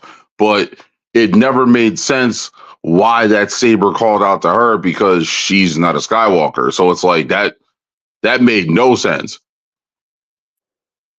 Only way I would be able to explain it is if it's like it was they went back to the Skywalker Palpatine thing, and it's like, all right, Anakin's saber called out to her because she was a Palpatine, and she would be the only other person to ever take out a Palpatine was Anakin. I mean, I'll say yes, but it's also, I took it more as the Force can be almost absorbed into certain things like locations or materials. So I think it's because the people with the power who had it and wielded it, I think that it's one of those things like it absorbed their essence or energy, so like she could feel it because she was so quote unquote powerful, although she was a novice, which still doesn't make sense to me because I just the whole idea of her beating Kylo Ren in a sword duel doesn't make sense to me. Absolutely. I feel like maybe it would have made sense if it was just like a force battle. Because again, we've seen novices be that strong in the force. They just don't know how to use it or know how understand how it's working. Clearly, speaking about Bane and his ability of precognition without even knowing he had the dark side of what, not even know he was in tune with the dark side of the force. And again, with Anakin himself being so strong in the force, um, but lightsaber combat, it's not something that you just do. And that goes into everything that we've seen within the lore. Lightsaber combat, it's not something that's just you pick a lightsaber and you just start fighting. And that's also kind of sort of what bothered me about when Finn picked it up and was fighting with it, even though he Well, was like, well, actually, no, it made more sense the way Finn was fighting with it because it was very clumsy. It was yes, highly clumsy. It was, oh, I'm just doing whatever the fuck I can do with this shit because I know what a lightsaber can do. So I know that this shit's fucking deadly. It can cut through anything. So I'm just doing my damnedest to fucking kill this guy right now. you know, Um, without cutting my own dick off. exactly. But for now, the only other dumbass reason I can think of that they can come up with to say the reason why Ray was so good with the lightsaber is because it was the force of the past the past wielders guiding her. That's the only thing I can think of. But again, plot armor, cop out, bullshit. No, that's not the What? way it Wait, works. wait, That is what? not the fucking the way it works. At least What? that's not the way it works from what they told us. Yeah, that's the only other thing I can think of is they're like, oh, the reason why she was so proficient in lightsaber combat against Kylo Ren, who has been trained by Luke Skywalker in an actual academy, and then also trained in the dark side. The only reason why she was proficient in it and looked comfortable with it was like, oh, the force of the Jedi before her were guiding her. Because remember, at the end, when she gets pretty much knocked out or whatever, we hear the voices of previous Jedi speaking to her. We hear Qui-Gon, we hear Windu, we hear Anakin, we hear Obi-Wan, we hear Luke. That's the only thing I can think of them trying to say is like, oh, she was so proficient because she was being guided by the spirits of Jedi's past. My dick. But Finn was force sensitive. That's what I'm saying. That's bullshit. But That's see, bullshit because I Finn can't was strong co-sign in the that. force. I can't co-sign that lie that every single person who picks up a lightsaber is force sensitive. That doesn't even make sense to me. There are plenty of people that have handled It lightsabers that doesn't. aren't It force doesn't. sensitive. I think I think it's There's plenty anyone. of Jedi. There's plenty of Jedi who completely neglect their force training and focus solely on their lightsaber combat. Anakin Skywalker. Even though That's he why. was fucking ridiculous in the force, even though his force abilities were fucking ridiculous, he didn't use them. He relied on his lightsaber combat.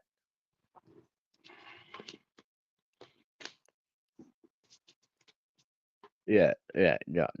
That shit just so yeah, no. Lightsaber combat is from the way it has always been explained is that it is way more complicated than just picking the bitch up and swinging it. It was way more realistic to the lore. The way Finn was using it, Ray should have never had been able to best Kylo Ren. Especially she's completely 100% inexperienced in wielding a lightsaber, because you don't just pick it up and go. No, you have to learn forms. There are different forms of lightsaber combat that are the same between Sith and Jedi. The forms of combat are the same. Only thing that's different is how ruthless you are with that form, which is why Windu was such a fucking problem, because he was able to balance that light side and dark side, and his form was specifically made to be extra aggressive and trying to channel his own darkness through his saber combat. Now, the Sith only used two forms as far as I can remember. That was the main focus with them. But like you said, even then, if statistically speaking, realistically, let's say Ben Solo was a prodigy in the Force, which he quote unquote was. Let's say that Luke Skywalker was one, took him in, and he was like probably one of his first students, if not his the most predominant student.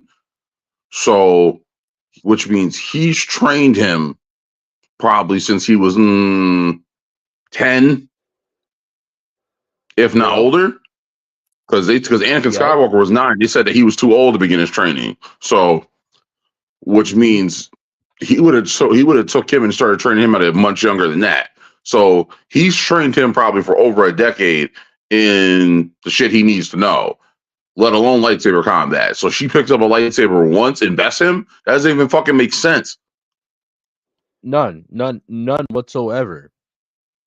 And especially from reading Path of Destruction, because they actually go quite in depth about saber combat. They go oh my god, this book is so in depth about saber combat and the explanations of the Force, at least of the dark side of the Force and saber combat. It's so in depth that it's like, if this is really how it is, if the Sith are training like this, then the Jedi are training like this. And there's no way that an absolute novice who's never held a fucking lightsaber before is going to, best someone who's been training both Jedi and Sith for well over 2 decades. Yeah, that's like saying Rey would be that's like Rey wielding her lightsaber against fucking Yoda. That makes no fucking sense. Right? You know who the only person was on record who bested Yoda in the duel was? I've heard this before, but I can't remember.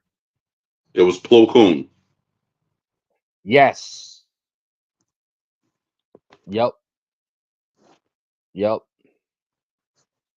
There were people that could keep pace with him, like Dooku and Windu, but Plo Koon actually beat him.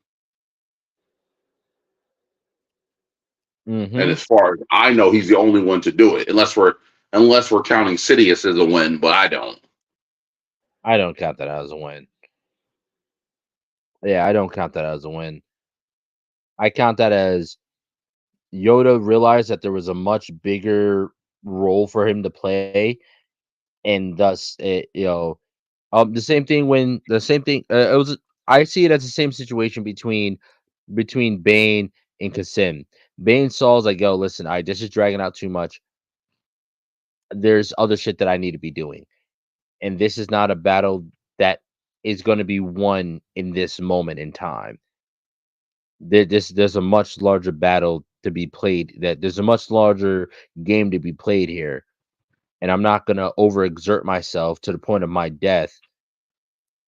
My death or his. This is not going to be resolved right now. And so Yoda made Yoda made a strategic retreat.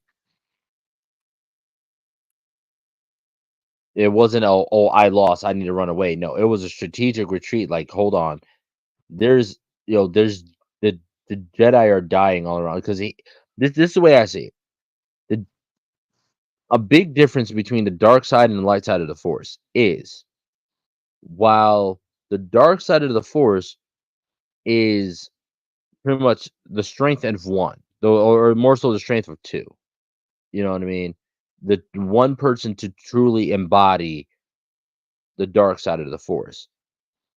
It's meant to be conserved into one being and channeled through one being. While the light side of the Force is a strength in numbers game. It's a hope game. The more they work together, the stronger they are together. So Yoda is fighting Sidious while the rest of the Jedi are dying, and he feels this shit. He feels it happening. So his force is weakening. He's like, hold on. I need to make a strategic retreat. There's bigger things going on. I need to try to figure out how a way to help the rest of to pretty much survive for the sake of the Jedi. So I don't count Sidious as winning because they were pretty fucking. They're evenly matched, evenly matched, Mm. both in Force and lightsaber comics. Again, Yoda during Revenge of the Sith, Yoda had to be about in his thousands He said that as Yoda in age was wise. he was like 800 or 900 years old, close to 1,000. Yeah, close to 1,000 years old. So he's had almost 1,000 years to train. Like that shit is fucking crazy. Again, you guys see what Din Grogu looks like. Din Grogu is 50 years old in Mandalorian, and he is a fucking infant.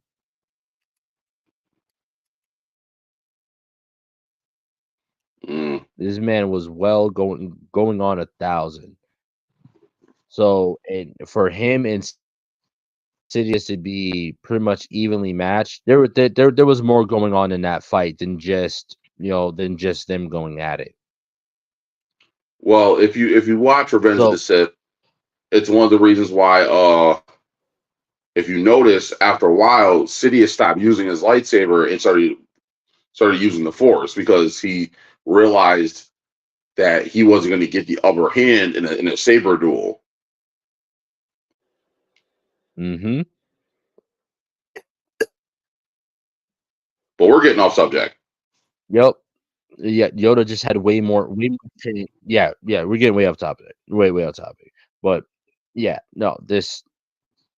Yeah, there's. I just want to point out that so essentially, Bane had his actual lightsaber for like what 2 weeks, 3 weeks, Mm-hmm. and pretty much,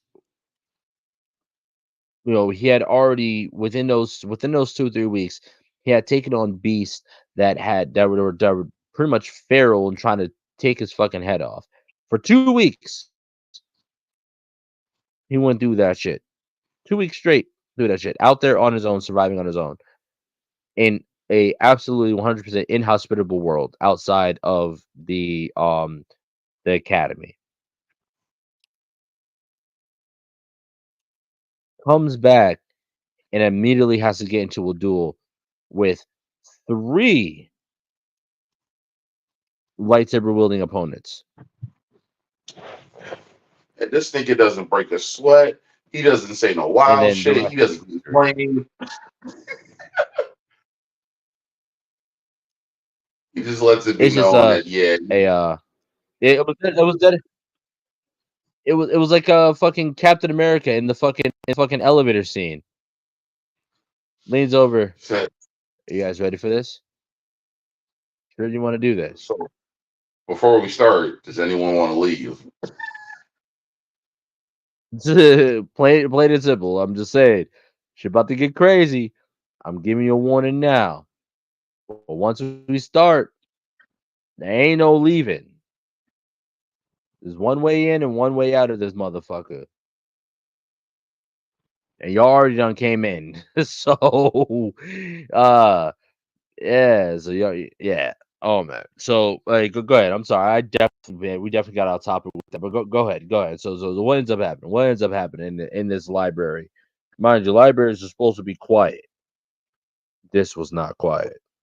Listen, we all know that Bane spanked Giffany's booth in this library at least once, but Giffany, armed with her whip, disables the two Twi'leks that were always with Sirac, and Sirac, after being held to a standstill by Bane, surrenders, turns off his lightsaber, submits to his power, says that he's the one true, that he's a true Sith, that he'll follow his lead, that he doesn't want no part of none of the extra shit. He apologizes and basically begs for forgiveness. And my nigga Bane, being Bane, says those weak enough to ask for mercy do not deserve it, and it kills him. And it was in that moment, right? It was in that moment, killing him, that he truly embraced the dark side. And it was like, yeah, he's like, I'm no longer a student. He's like, I feel like he really felt like he had achieved a level of mastery that people only dreamed of. And then Giffany turned to him, was like, see, I knew that you couldn't be surprised. You saw me take your lightsaber, didn't you? He goes, nope, actually I didn't. So she was like, so how did you know this was gonna play out the way it did? I was like, I didn't. He was like, I just figured the second you realized what was gonna happen, you were gonna make the right decision. Because I knew you were gonna come around. You knew you're smart. You're smart. You're stupid, but you're smart. I knew you would have decided. You know what? I fucked up. Let me fix this right quick. Yeah, it went from oh no to all hands on deck real quick. Yep. It's like yeah. Nah, yeah. I'm gonna take him out. Oh shit. You know what? No. Yeah. Just drop the dick. I'll yeah. I got you. Yeah, she So, had to make a choice real fast in that situation. so I feel now like the moment he said, if this goes the way it goes, ain't nobody gonna be happy. He was like, Zaddy, I got you. I really feel like that was like, oh, okay, yeah.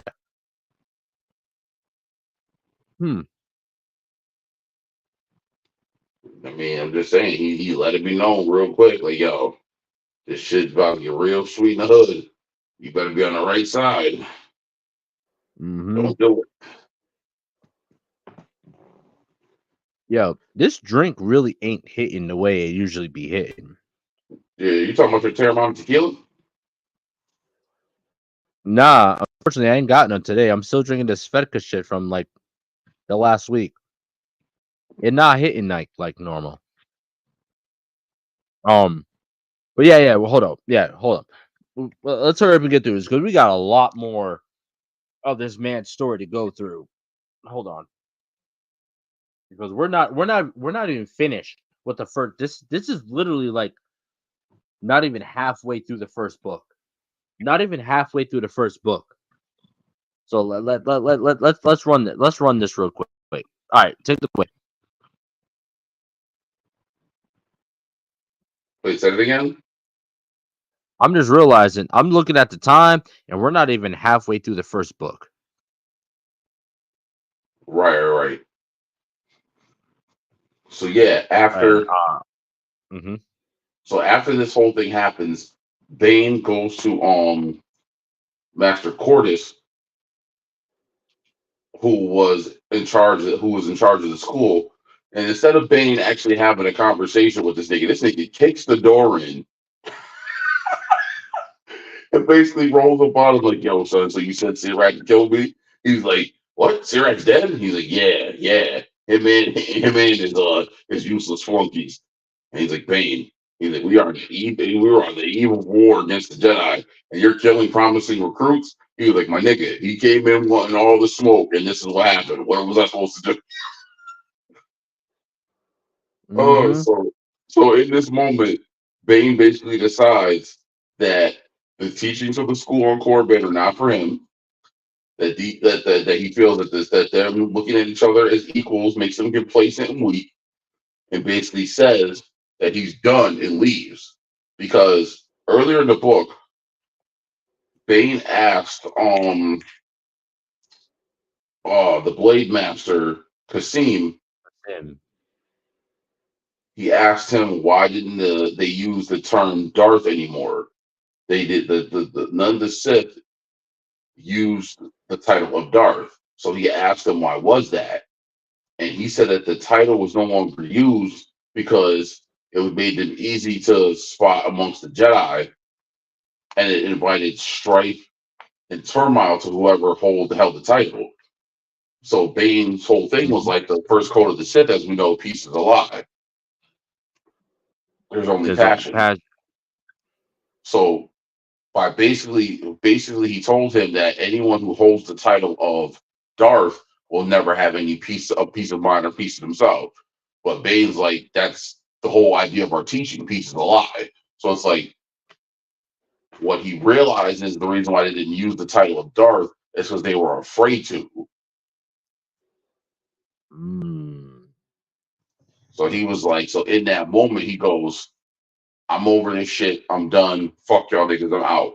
So they try to stop him. They go, Bane, Lord Bane, please don't go. And he's like, Lord Bane, it's Darth Bane, and walks out the academy.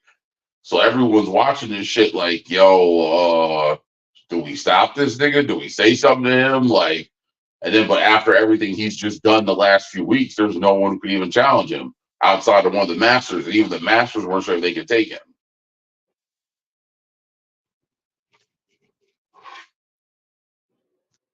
And not only that, not only does this nigga walk out, not only does this nigga said, no, my name is Darth Bane. This nigga walks out, steals the headmaster's ship that was given to him as a gift from the leader of the Brotherhood of Darkness. Gangster shit. That is so fucking gangster, bro. Gangster ass shit. And it was a nice ass ship from what I was reading. That was a nice ass ship too. It wasn't no rinky dink ass like little bum ass ship. No, that was some grade A, class A fucking Republic ass type shit. Yeah, boy. This nigga just So walks then, up, steals his shit.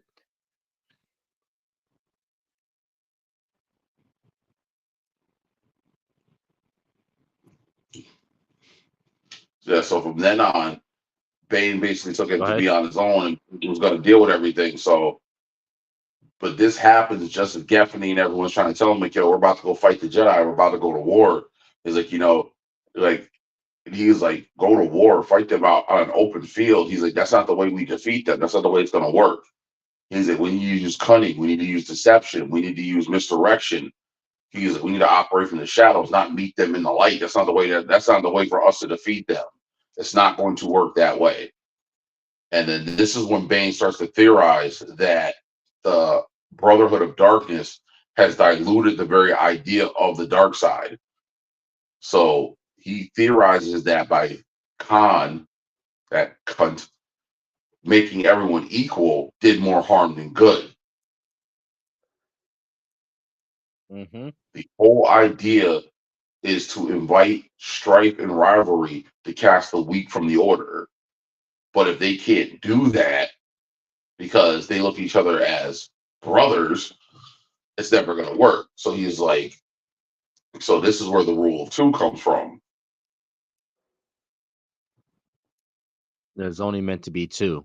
One to embody the dark side and one to crave it. Yes.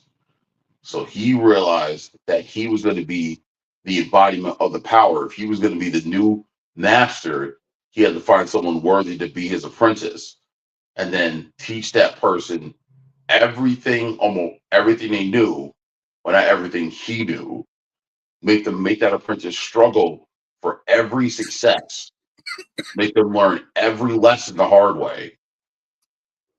make them constantly learn, make them constantly evolve, make them constantly push past whatever might be holding them back. And he literally does this when he chooses his apprentice. Now, we're not quite there yet, so I'm not going to quite get to that yet. But Bane realized the only way that he could establish the rule of two was to first get rid of the other Sith Lords. So what he does is, hold up, you good over there, Deso? Trying to be. All right, Listen, don't next die time on tell us. her to shave before you go down on her. Yeah, just make sure everything's nice and clean down there, buddy. Make sure it's all clean, because sometimes you get some of them hairs in your teeth and shit like that. And it's hard to get them out because it's so small and fine. So just want to make sure it's clean down there first, or at least trimmed.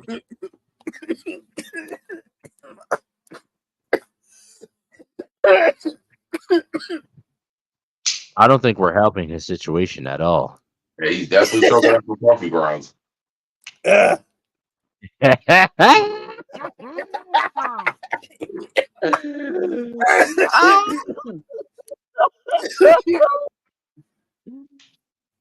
man said choking on some coffee grinds. I'm done. Oh my god. Yeah, so as I was saying, so what nigga, get some water, nigga. Get some water. Damn. Choking on nigga. Oh, damn. Damn, even the water's trying to kill you. Wrong freaking plate. Hey. No diddy. But anyways, but what he ends up doing is while he's there's a lot that happens within this moment. Pretty much, Khan ends up realizing like, yo, all the Sith, whatever. Correct me if I'm wrong on this. There's definitely a lot of parts that I'm missing on this. I'm really hazy on this next part here. Bane ends up going to he ends up chilling on this planet where there happens to be a healer and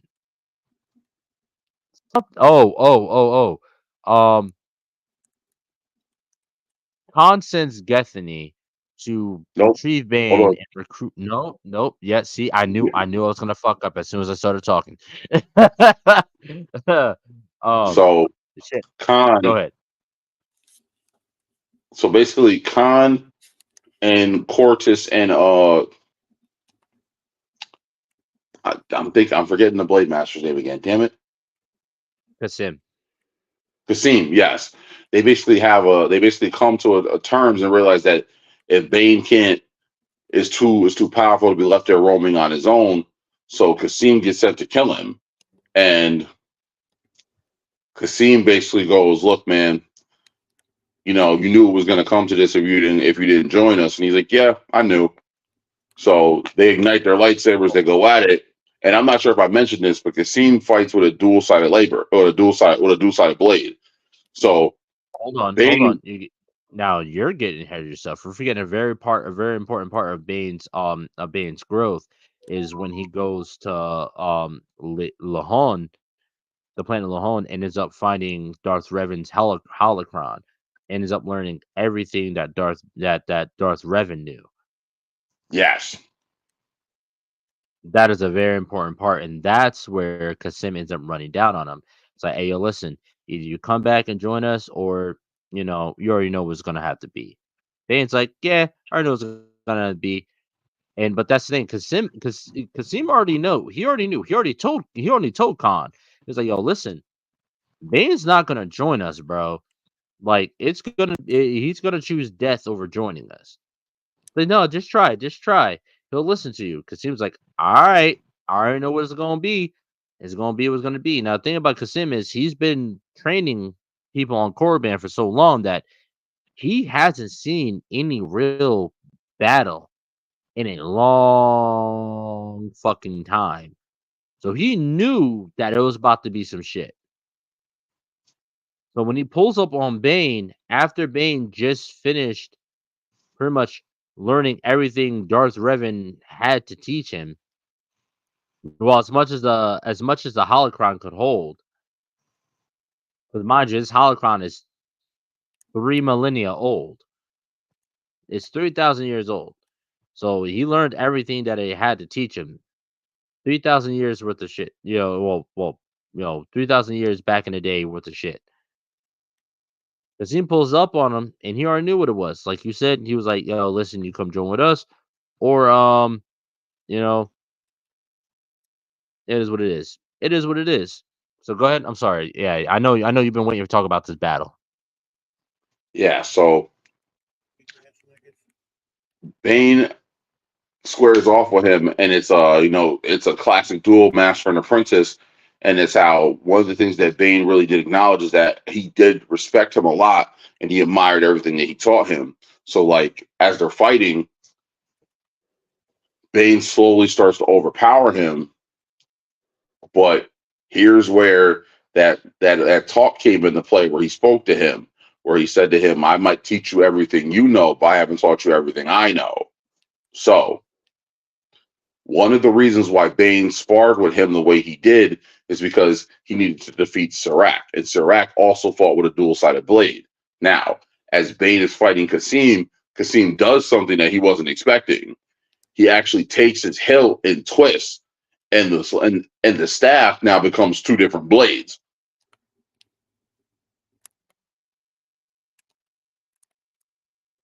So he completely changes his fighting style mid-duel. And this is the form that, and this is the form that Bane is not familiar with whatsoever. He's never seen anyone, anyone proficient in that style on Korriban. So it's not a style that he's been able to study. So this puts Bane on the defense. Mind you, Bane is pretty much a stalemate for a minute, and then Bane starts to overpower him. He actually corners Kasim, and then Kasim switches up on him. So now Bane is on the defensive.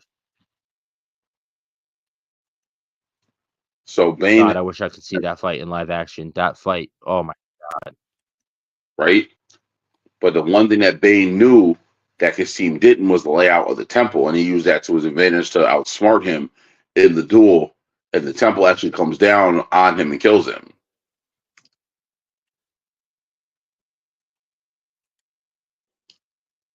And then in this moment, Bane shows, I would say, not so much compassion, but he acknowledges the respect he had for him. But then remembers dead is dead, and then moves on.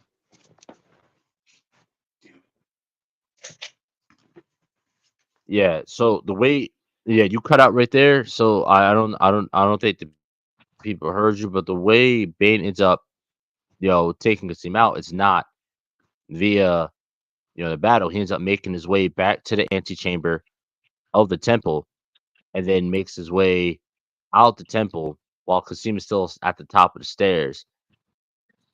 And he uses a massive force blast to pretty much crumble the temple on top of Kasim. And in that moment, he takes a moment of acknowledgement of yeah, no, you was the shit. You was definitely you was definitely the shit, but I'm the shit now. You was my master. You definitely, damn, nigga, yeah, you did the damn thing, but yeah, no, you gotta go. And you know, takes that moment of acknowledgement and then walks off and pretty much dips out. Uh, Now after his duel with Kasim, sorry, so I picked Kasim because there's only one eye. It's Kisim. So I say Kasim instead of Kasim. So Mm-hmm. because after this duel with Kasim, he's chilling on this other planet, and pretty much Cortis ends up sending Gethany to kind of try to recruit him because they end up knowing they know that he got a little thing for her. So when she pulls up, she starts talking to him. Bane already saw this shit coming from a mile away. And he's like, all right, whatever, whatever. I'm gonna try to use her, the shit that she uses, the little pretty much using the power of the pussy on me. I'm gonna use the power of the dick on her, pretty much. And he's like, all right, he already knew that pretty much she had laced her lips with the neurotoxin. He knew this, but via the power of the dark side of the force, he's like, all right, I'm able to suppress this. This shit ain't nothing. She thinks she's gonna kill me with this shit, but she don't know how powerful in the force I am. All right, bitch, yeah, let's kiss. Wow, mwah, mwah. All right, whatever. What Bane did not foresee is that she foresaw how strong he was and had laced the neurotoxin with another neurotoxin that was even more deadly than the one that she originally used. He was not prepared for that. It starts killing him, whatever. He's like, yeah, yeah, I'll come, I'll come fight on Rasan for the battle of Rasan. I'll fight for you. Yeah, yeah, whatever, whatever. She dips, and he realized, oh, this bitch played an extra trick on me. So now he goes in search of this healer that's on his planet.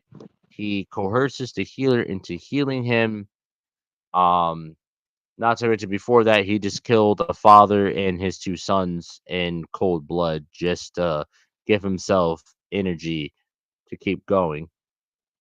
Then, within his studies, he learns about a massive weapon that had the potential to wipe out all the Jedi, but was dangerous enough to wipe out whoever was using it. So he had sent the plans in advance to Lord Khan. Lord Khan, currently with the stress of an entire battle on his hands, the tides turning back and forth. Um, now the Jedi are resorting to guerrilla warfare, taking a people out. At this point, they're not shit's not going right.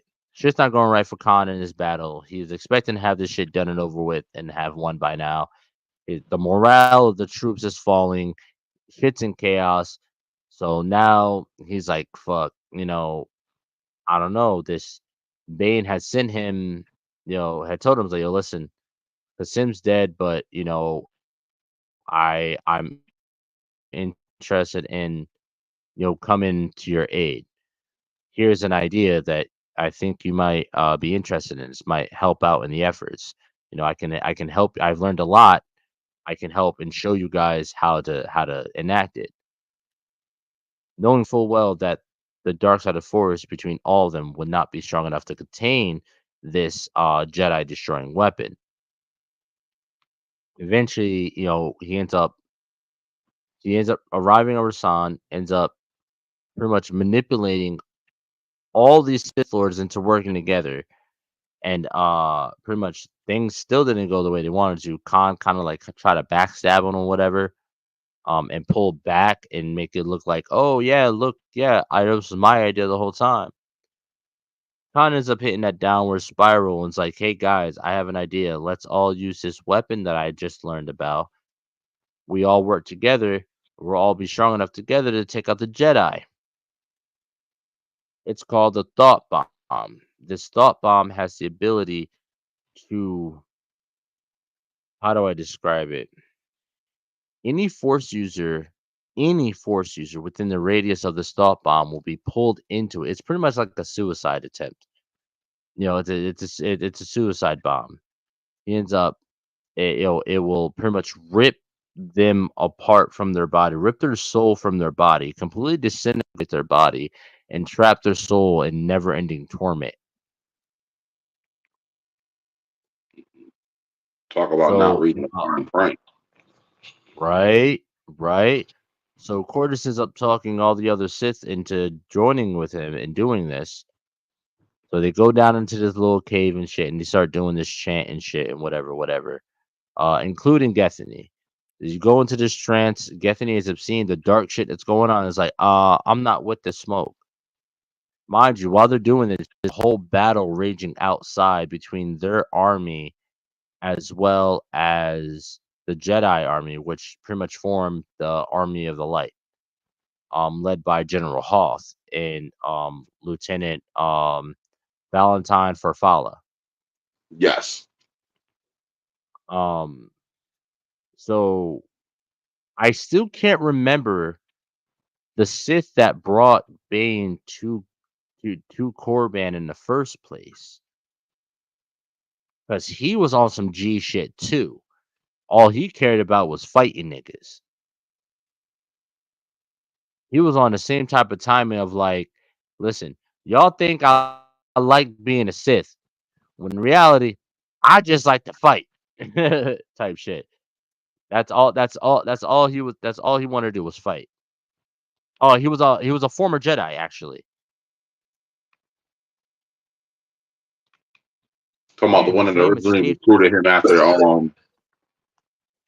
after he first leaves Apatros. Yeah. Yep. Yeah, I can't remember his name. He was a former Jedi. But he didn't like Khan. He didn't like Khan either. And with the shit that Khan was doing. Concept But muffin. Khan had the ability. Yeah, but Khan had the ability to um pretty much manipulate everyone's emotions. So he pretty much was controlling everyone, mind controlling everyone, and getting them to do what he wanted them to do. So whatever. He's like, nah, I'm Gucci. I'm not gonna do this. I'm gonna go up and I'm gonna fight. I'm gonna fight in the battle. I'm gonna help them out.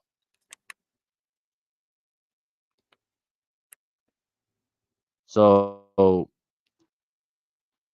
yo, he's fighting and shit.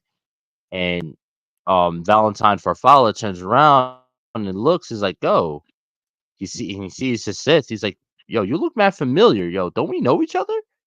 It was like a yeah. We know each other. Yeah, I used to be a Jedi. Yo, listen. If I tell you what's really going down right now, do you promise to kill me?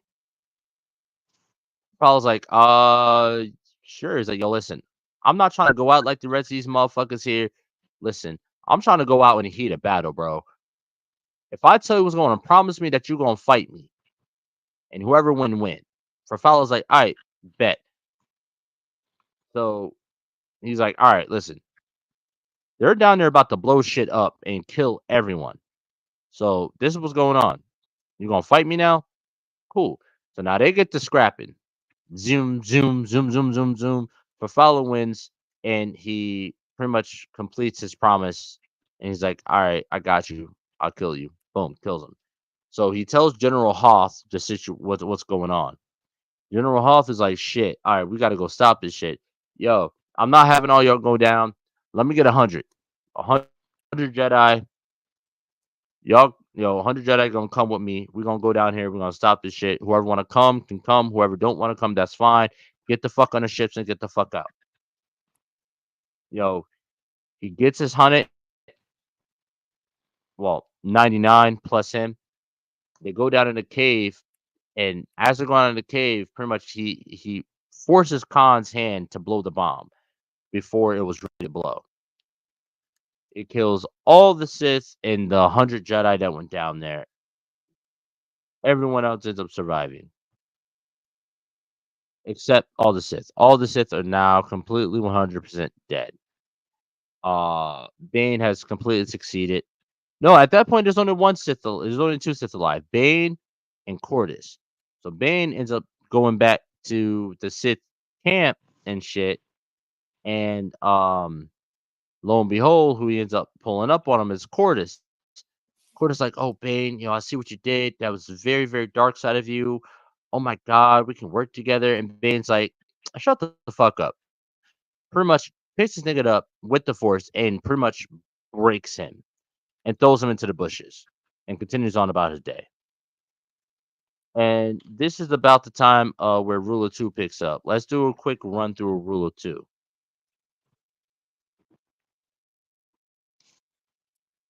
So Hold shortly on, after before we do this, that, did I miss anything? no. So not to my knowledge, nothing seems like it's missing. So at this point in time, basically the Jedi have gotten word that the Sith were destroyed and that the battle is over. So everyone thinks that the Sith are extinct now. And then this is where Bane's grand plan of the rule of two comes into play. The rule that lasts well over 1,000 years. Not only does it come into play, but it comes into play fucking immediately. It comes into play immediately. Like, and it wasn't even really a part of his design. It just the force just willed this shit to happen. It happened fucking immediately.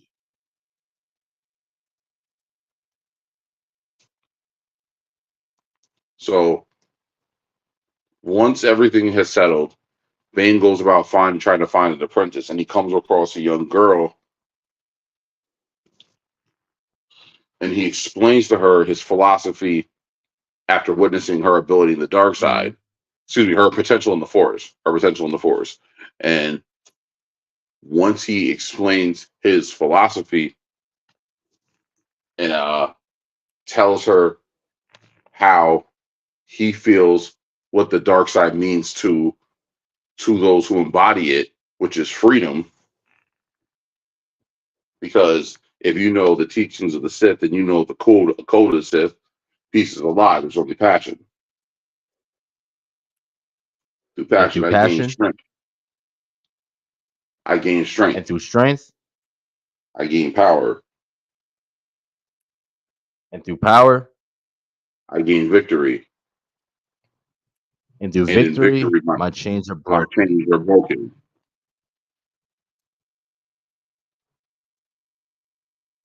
And So, now this young girl, like she feels that so deeply because everything that she had been through and all leading up until that moment, all pretty much all became clear when he said that.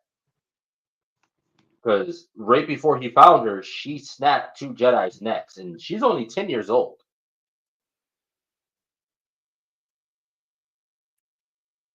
yes.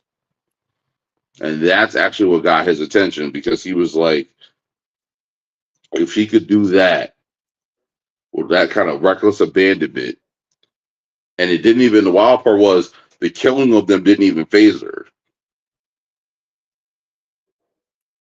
Mm-hmm. So once he witnessed that, he was like, "Oh, my search might have ended before it even began."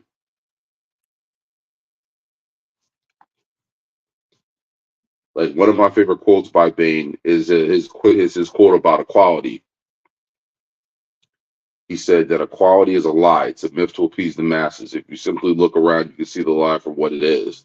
There are those with power, those with strength, those with the will to lead, and those that are meant to follow, those who are incapable of anything but a meager, worthless existence. Equality is a perversion of the natural order. It keeps those deserving of power and greatness in line with their inferiors. It drags them down to mediocrity. The dark side will allow you to break said chains. And it's one of those things like when you read that and you hear it, and if you truly understand it, whether it be if you look at sports, work, just ethics in general, like there's always going to be those who are more predominant or better at what they do who should be promoted or should move forward or should do certain things. But you could have someone who comes in, is mediocre, and keep that same energy throughout however long and still have the same position as you. Mm-hmm. Yet they are far less deserving. Lord knows we both see it at work. Yeah. Yeah. Um Now it like Bane, like at this point, Bane is still learning himself because again, that is the path of the Sith. You know, constant growth to become the best, become the strongest that there is. You know, the apprentice is supposed to crave that power. Thus, they're supposed to become stronger than their master, and then and thus to the point where they become the master, and then their apprentice is supposed to strive to become stronger than they are and become the master, and that apprentice is supposed to become stronger than they are and become the master. So, like if you look at it, so Bane was stronger than Kasim. Kasim was stronger than his master. So, which means Bane was stronger than Kasim's master, right? Bane trains Xana. Xana becomes stronger than Bane. Xana's apprentice, thus, if she if they defeat Xana, becomes stronger than Bane. So each Sith is supposed to become stronger than the last. And this goes on for 1,000 years. Correct. Over 1,000 years. Leading down all the way up to Order 66, where we have the last two Master and Apprentice, which is Plagueis and Sidious. Yes, The because they last two break before Order 66. because they are responsible for breaking the rule too. Yes.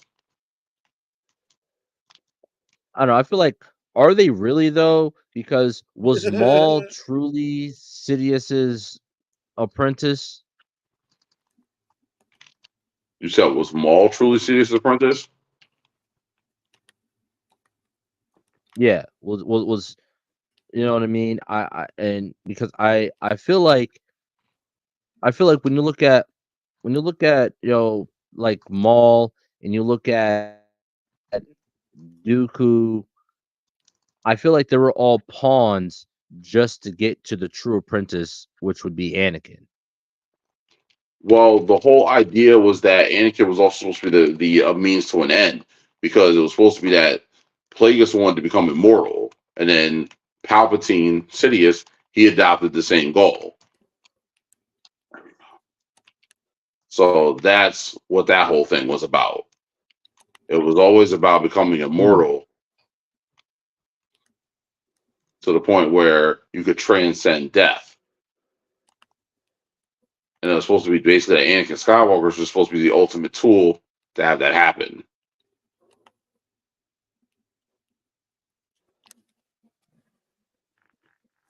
mm, interesting. Well, is that the same idea of pretty much transferring one's consciousness to another body? Well, yes and no. So there are certain Sith that did transcend death by using that technique, but it's kind of complicated because that technique also in certain aspects is not idea. Because as you know, if you embrace the dark side, it causes a natural rot to set in with your body, which can also cause the body to wear and tear. So that process would have to be done repeatedly by someone who was predominantly strong in certain aspects of the dark side of the force. So it didn't matter if you knew the technique if you had to do that, say, like every 6 to 7 years. And the other thing Yeah, also because the is stronger you are in that the force, the more it wears on your body. correct.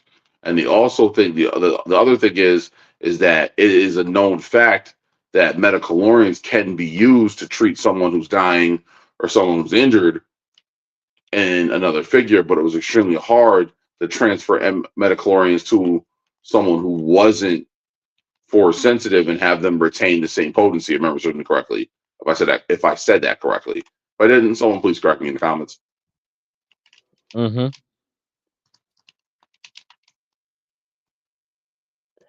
Now,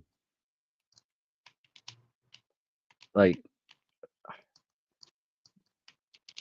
Now I'm interested in seeing because so from my knowledge, I have like a whole I'd say about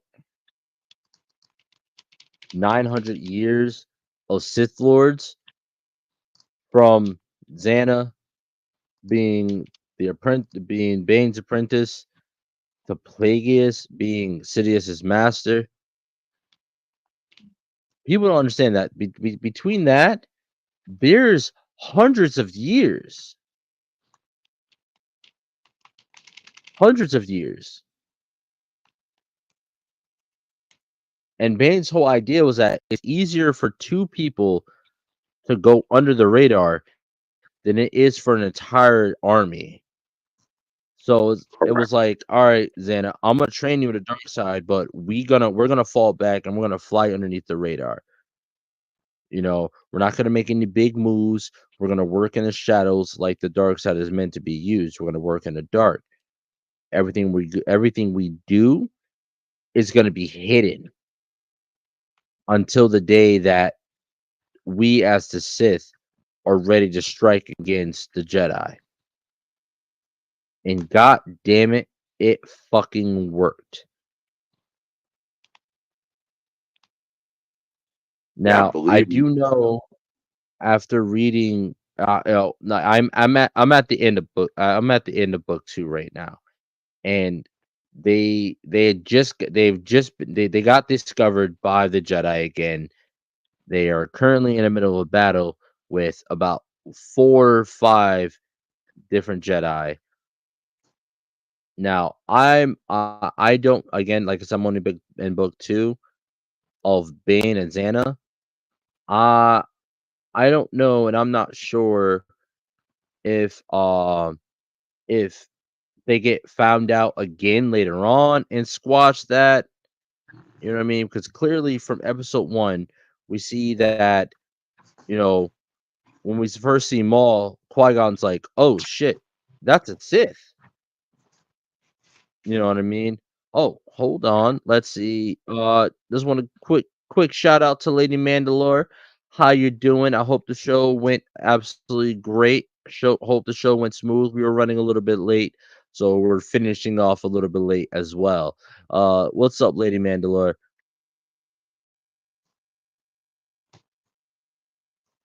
Um, yeah, I don't know if they've been found out later on down the line, but to my knowledge, there's like hundreds, hundreds of years of the Sith growing and building their strength and power.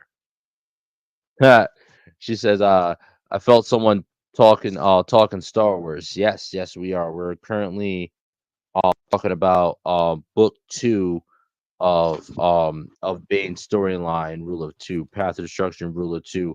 And what's the third one called? Dynasty of Evil. Dynasty of Evil. So that's what I'm calling from now on. Has to your knowledge, Darth Triage, have the Sith been found out, at any other point in time within those hundreds of years? So the thing usually is that when the Sith get discovered, it's whoever's goal it is who gets discovered to eliminate said threat by eliminating whoever finds out about them. Mm. It makes sense because that's why Xana pretty much had Bane end up killing Hedon, which is a random dark side force user that ends up coming about within book 2 after a 10-year time skip. Mind you, when Bane first finds Xana, she's only about 9-10 years old. And within book 2, there's a whole 10-year time skip. So he's training her for a decade. He also ends up adopting his master's style of fighting, which was the dual-sided blade. But hers is much shorter. Yes. which is better for parrying. Now one thing that we had that I kind of like rushed past is a very very important part about Bane is that his armor. His armor is not regular armor. His armor is actually, in fact, an infestation of uh dark side feeding parasite crustaceans known as obelisks, which Yes. attach themselves to the user and feed off of their dark side energy. But while also, and like it's actually a really cool concept, which I'm like, wow, the writer made this shit up. This is really interesting. Um, these obelisks, not only do they feed on the host's dark side energy, but they also inject them on a regular basis, on a consistent basis of this chemical poison that's pretty much strengthens the host. So it's a complete symbiotic relationship, but it does eventually wear on the user's mind if they don't get enough pretty much dark side energy. They essentially start pretty much, they'll end up throwing the user into like a blood rage. Yeah. It's Now, almost like if Eddie Brock's symbiote manipulated his flight or fight response and it kept him like in a constant adrenaline high. exactly. Yup. Now the thing about these orbalists is that yeah, they do all that, but they're also pretty much they're indestructible. Even to the heat of a lightsaber. Woo! Bless you, brother. Thank you. Oh, yeah, but you're welcome. But they're also pretty much impenetrable to lightsabers, which Bane ends up finding out as he's trying to remove this crustacean from his body. Um, and uh this happens to him when he ends up finding Revan's right? Revan's holocron? Correct. Oh no, Frida Nad's holocron. No. It was Frida Nad's holocron. Because throughout the story that I've read so far, he finds three different ancient Sith Lords holocrons. Revan's, Frida Nad's, and then Belia Darzu's. And these crustaceans are pretty much completely invulnerable, but as they feed, they grow and they multiply and they separate. So within Frida Nad's holocron, he finds out how to create a helmet to stop the Orbalists from pretty much growing and infesting over his face. So not only is this man wild with a lightsaber within his lightsaber combat, but he's also incredibly strong within the dark side of the force. But now his skin is impenetrable, even to lightsabers. Not only on top of that, he's also over 6 feet tall, damn near, and is completely 100% muscle bound. Correct. Now, Xana actually began to worry about this because the obelisk began to not necessarily manipulate him, but it was one of those things where at times he was very uncontrolled or unreasonable, and that grew to concern her because that would affect their end goals, and it would also mean that her eventually overthrowing him would be a lot harder for her to achieve if she could not kill him. This is another one of the reasons also I would like to point out why Darth Bane did not respect Sidious. While Sidious did achieve the quote-unquote end goal of the Sith and to defeat the Jedi, the way he went about it was completely against the Sith code, because he says himself that Plagueis the Wise was killed in his sleep by his apprentice. Mm-hmm. Wait. You said Xana said, wait. "No, You go ahead." said Bane. You said Bane didn't agree with Sidious. Yeah, Bane did not respect Sidious at all. Wait. Now. Wait. No. Now I'm confused now. But didn't Bane live 1,000 years before Sidious? He did, but you also got to remember, certain Sith lords were so predominant in the Force that they were able to transcend death. So even though he still died, he was still conscious within the Force. He was just stuck within his tomb. That's why if you watch the Clone Wars episode when Yoda goes to speak to him, he can actually talk to Bane. Oh. Okay. All right. So yeah, Bane knows about everything that happened through through pretty much through the Force. Correct. Same way Jedi have the idea of Force ghosts.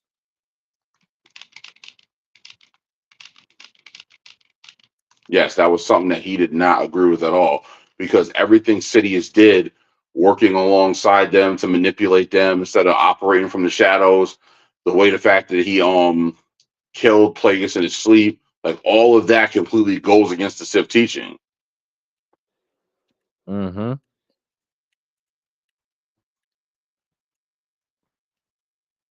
Like even Kasim said it when he gives Bane his lightsaber. Why did you kill your master? He's like, I did it as a test. I wanted to see if I was stronger than him or I was worthy to take his place.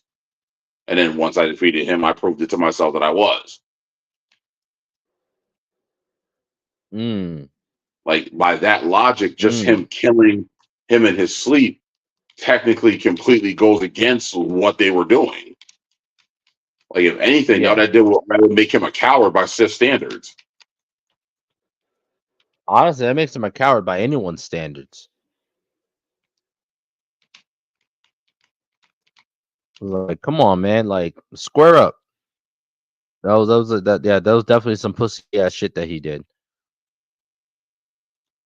Even by my standards, it's like, hey, listen, you really want to prove you the best, you're gonna have to beat the best.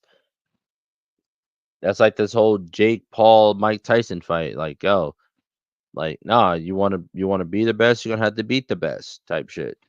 And if you don't, then I feel like damn. Yeah, now I'm really thinking about it. Yeah, that's yeah, no, that I can't I don't I can't co-sign that. I do not co-sign shit at all.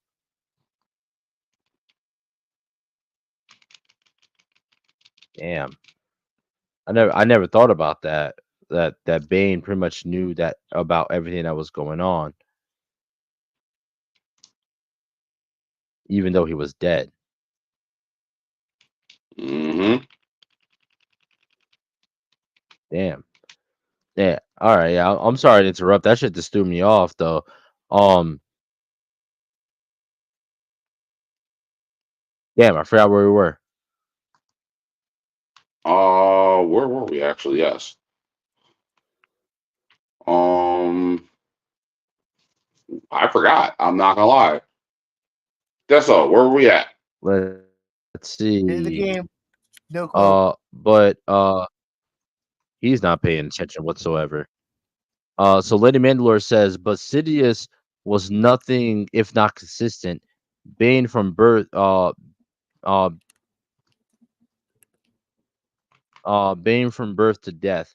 Yeah, I could definitely say that. He definitely was very consistent. He did stick to his word. He did do what he said he was going to do.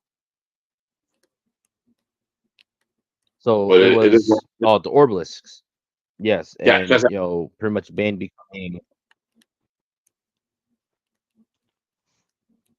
so Xana's whole goal was to get the Orbilis off of his body. That way, she didn't have a handicap when she eventually went to take his place.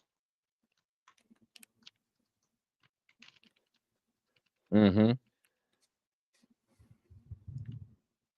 So there was a whole person who and came to she her realizing. Now, go ahead. yeah. So no. Your next point. Your next point. I was about to get to that. Go ahead. So, like, when there was a whole person who actually found out Xana's position and realized who she was, basically told her, like, I will acknowledge you, I will help you, I will make sure that you can get through what it is. Because, like, he had a holocron, and Bane was in the process of trying to make one, and every time he tried, he'd fail, and it would cause him to fly into like a blind rage. So it got to the point where she was like, "Oh, really? Huh? My master's been working at this for some time, and yet you have the blueprint for it." So I'll tell you what.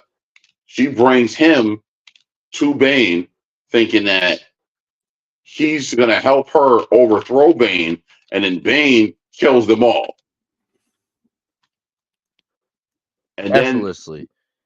Like for those for let's put this in perspective. So Bane kills Hidden, right? Who was a highly untrained, dark side of the force user. As even compared to Xana, who's only been training for 10 years, Hedon is far older than her. Far older than her. I say in this, Xana's only like in her 20s. In her 20s. And so at this point she's also becoming proficient in sorcery as well. mm-hmm.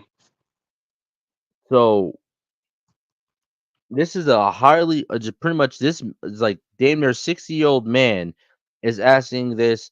Let's see, she was about 10 years later. So yeah, this damn near oh um damn near just like maybe like 21, 22-year-old woman to be his master. But the thing about Hedon is that he was very, very, very, very, very, very fucking wealthy and was able to employ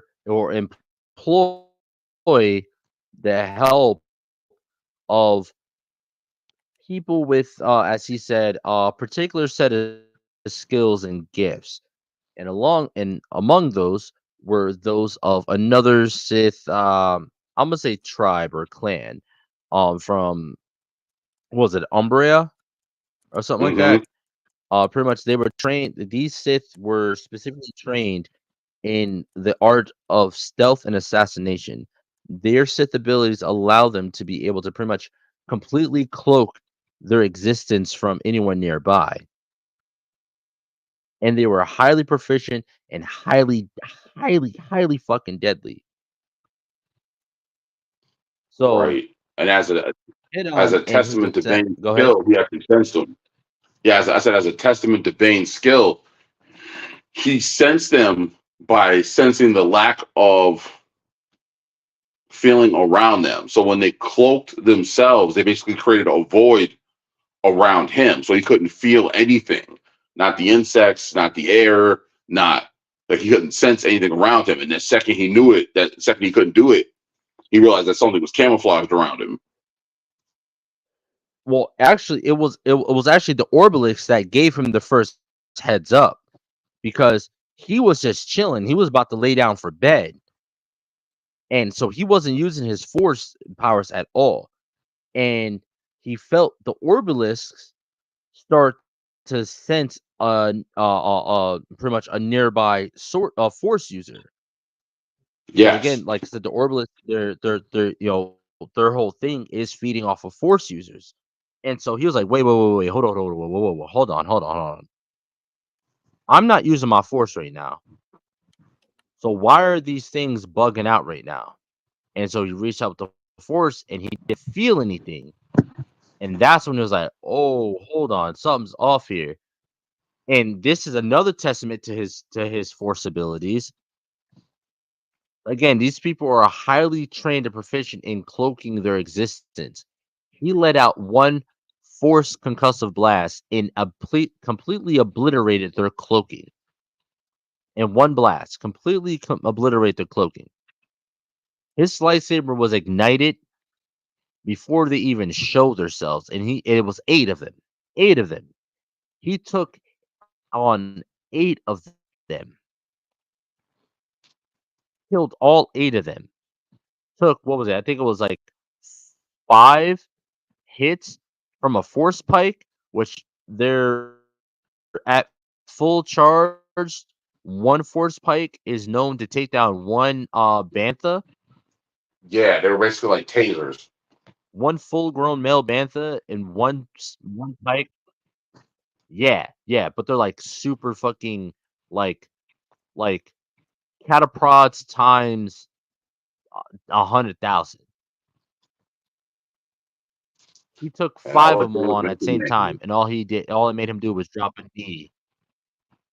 It just made him drop a knee for a moment, and then pissed them the fuck off.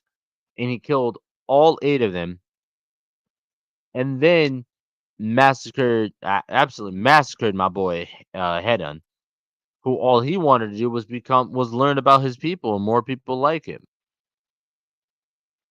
and then turned his bloodlust and rage on Xana, where she's like, whoa, hold on. After getting her ass beat real quick. Wait. I only did all this because I found what you've been looking for, Master. How to create a holocron. Mm-hmm. Yeah, then once you realize she hadn't Bane betrayed most him, definitely changed his tune.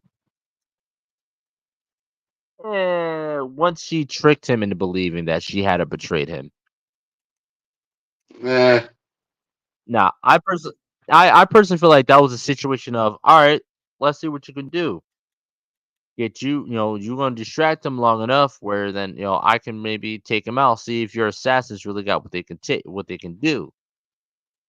But she already had it in her back of her mind that like if this didn't work, this is what she was gonna say. So once she saw it didn't work, she's like, "Oh wait, no, I did this for you because I did this and blah blah blah, so on and so forth."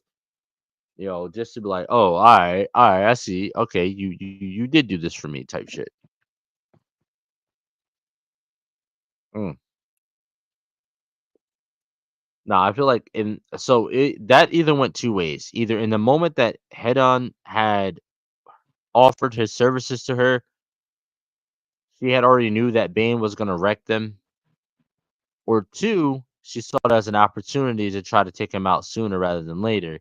And once the plan didn't work out right, she flipped it using that Sith deception.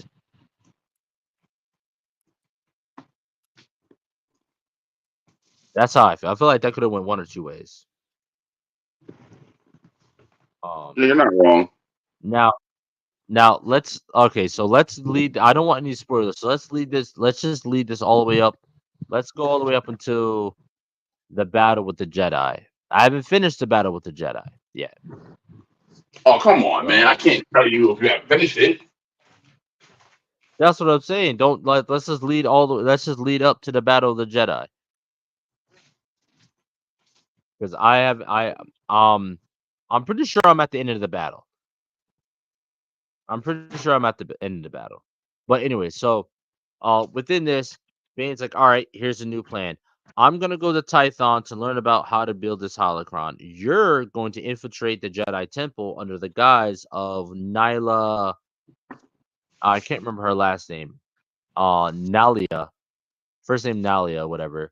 And you're gonna infiltrate, and you're gonna go through their archives, and you're gonna find a way to get these orbalisks off of me because she had implanted in his mind that it was the orbalisks that were hindering him from creating the holocron, right? So whatever. He flies to the Tython. She goes to Coruscant, the the home world of the Jedi Temple, where all the Jedi are. Now, while this is happening, a young Jedi Knight by the name of John was in the process of building a monument to those who sacrificed their lives on Rasan. John was also the Padawan of General Hoth, and then the Padawan of Lieutenant Farfalla, who ended up becoming the leader of the Jedi after Hoth's death, and then That was was another thing. also Could he sent have had like a more generic name? John. Yeah, I'm just yeah. saying. I mean, the spelling is not generic. I've never seen it spelled that way. Johun, or maybe it's Johan, because they pronounce it weird in Star Wars. Because we've never came across a nigga named David. I'm just All their saying. names are all weird and shit. We haven't ran across a Tyrone, Tyrone and shit, Padawan Patrick and shit. So, but yeah, he ends up on Rasan. He comes across I'd say a healer slash saboteur of Rasan, who was a member of the Jedi and was a member of the Sith, who also happened to be Xana's cousin, who actually knew about Bane and Xana from the very beginning, because Bane took Xana to go see the thought bomb, because it was like this floating orb after it blew up and shit. Ran into him. She kind of saved this dude's life by blowing up his hand. So this nigga's walking around with one hand. But John had already been put on to the fact that there were more Sith still out there, because he, as a young Padawan, he ran into um what was it, 2 or 3 mercenaries that Bane had massacred their squad, so they knew about him, didn't believe him. The idea of Sith being still being alive got thrown away. John's like, you know what, fuck it. All right, you're right. I'm just go about my time being in Jedi. Whatever. He ends up getting promoted tonight, gets put on the new Chancellor's detail 10 years later. Chancellor's done retired. And John ended up getting injured in a battle protecting the Chancellor, so now he's back on Coruscant. He gets sent to Rasan to build this monument, because the Chancellor is so indebted to John. He's like, "Yo, I'll do whatever you need. I'll do it." Comes across this healer, whatever, and the healer starts telling him the story about how he ran into Xana and Bane. Mind you, 10 years later, he had already given up on the idea. So now he's like, "Oh shit, all my suspicions had just got confirmed true. We need to go back to Coruscant and tell motherfuckers about it." So he brings it back to Coruscant. He talks Farfalla, who is no longer his master because he's a Jedi Knight now. Because John's a Jedi Knight now, not a Padawan. Now the whole time this is going on, Xana is in the archives on Coruscant. So John just brought Xana's cousin, who's also known as Tomcat, to Coruscant. At the same time, Xana is at Coruscant doing all this shit. So I'm just saying, in the book that was reading so well, the suspense leading up to this point was fucking great, written so beautifully. So while John is talking to Farfalla and getting him to go talk to Tomcat, Tomcat's in the archives trying to find new ways to heal in their archives. And guess who he bumps into? His cousin Xana. So now there's this whole scramble, like, "Yo, we're trying to find this guy. He's supposed to help us. Trying to find this guy, trying to help us." Then it's like, "Oh shit, dude, what the fuck are you doing here?" Blah blah blah. He's like, "What the fuck are you doing here?" Blah blah blah. And he's like, "Wait, hold up, you're here? Oh shit, yo, listen, you need to leave, because the only reason why I'm here is because I'm here ratting your ass out. So you need to get the Escalated so fuck up out quickly. here before they find you." What happened? Escalated so quickly. Yeah, that really did. They were like, "Oh, cousin. Oh, cousin. Oh, what the hell? Blah, blah, blah. Oh, shit. You need to leave. Um, I'm here doing some dumb shit. And you're about to get fucked." So, that shit was crazy, because he really was like, "Yo, I'm here about to rat you out. You need to leave."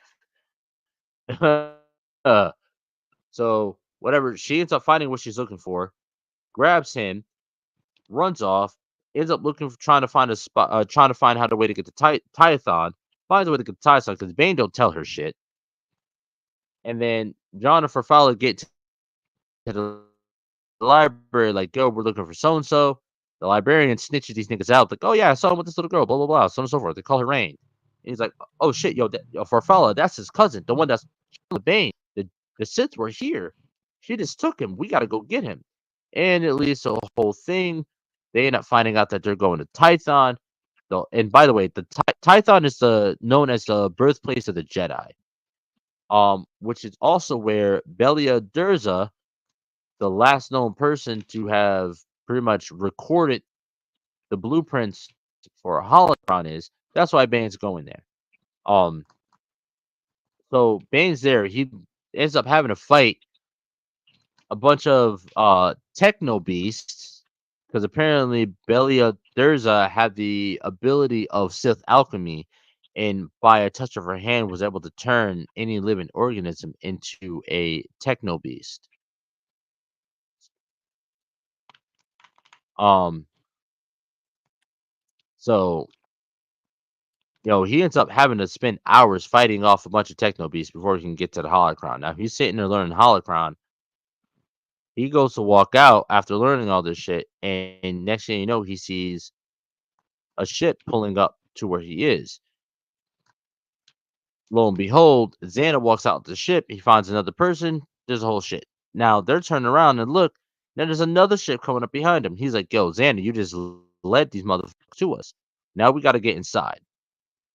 And they get inside. Now they're waiting for the Jedi to get there. Now the Jedi are Farfalla and three other Jedi Masters. Well, two other Jedi Masters, one Padawan, one knight, and well, two knights, and one of the knights is John. So they end up holding up in this one area that pretty much Bane was fighting all the techno beasts in. Right. And the Jedi pop in, and now they fighting. Have you noticed that every time he finds himself in an unpredictable situation or a time where he has his back against the wall, he uses the environment to his advantage? Yeah, it makes sense because of where his roots come from. Especially in a lot of those battles, they had to use guerrilla warfare. Not necessarily not Rusan, but the other battles he was in when he was a soldier, he had to use those guerrilla warfare tactics in order to survive. In the battle that we see him in before he gets brought to Korriban, where he gets pretty much court-martialed or whatever, that's what he uses. They use the tree lines to mask the fact that they're there. So I feel like it's kind of, even though he has sworn off the life of death, That's all. Yes. I still, yeah. But his nickname was, they nicknamed him, his nickname was like his short for the death, death for short. He still seems to use a lot of the same tactics that he learned throughout his life, especially even in the mines and stuff like that, to continue moving forward in his quest.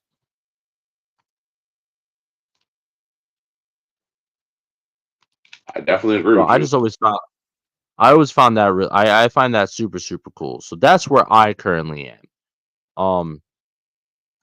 Yeah, but the story of Darth Bane is one that is absolutely phenomenal, and it is one that, even though many of us don't know the story of Darth Bane, it's something that we have all felt the effects of while watching episode 1 through 9. I don't know what you mean when you say 9. I mean, I thought we stopped at 6. The unfortunate 9, 7, 8, and 9. The unfortunateness of the Bruno, in which we don't talk about. We still feel the effects of we still feel the effects of everything Bane did, which is 1,035 years before episode 4.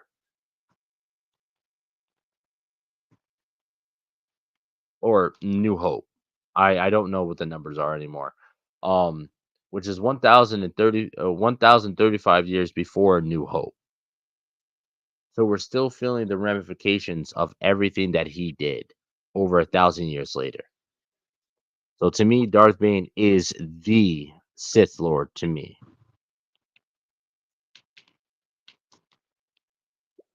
Well, I mean, he's easily top 5, in my opinion. Who's your number 1? Oh, he's my favorite Sith Lord, but I'm saying he's easily top five. If anyone beats him, in my opinion, it would be Revan. Yeah, because I feel like Revan was a big mentor for him within his reading and being the first holocron that he finds. Mm. So I can definitely I would definitely say that. Um so we're just gonna take a quick break, then we're gonna come back with our final words, final remarks. Let's hear from some of our amazing podcast friends, including Lady Mandalore, who just popped into the show. So Going on, everybody? Lloyd Jones with Midnight Comics here, and we'd like to introduce you guys to our show, The Indie Breakdown, a show where we break down your favorite indie comic book characters' power, stats, and abilities, and get them ready for an eventual indie versus matchup. All Indie Breakdown episodes go live first on Spotify and on Patreon, with them eventually showing up on YouTube. So if you guys want to check out The Indie Breakdown and learn more from your favorite indie comic book creators, now's the time to do so. We hope you guys decide to tune in, and remember, until next time, midnight is coming.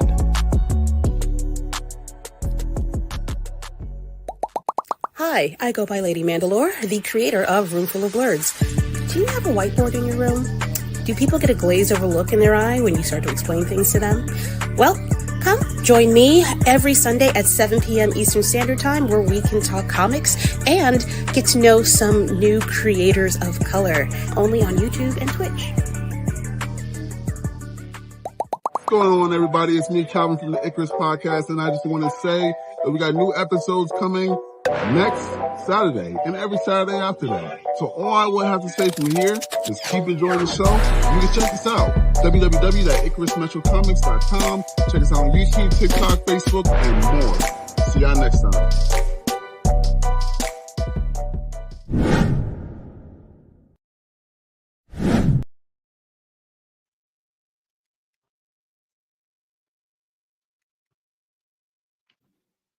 and we're back. Um yeah, so Triage, your final remarks on Darth Bane.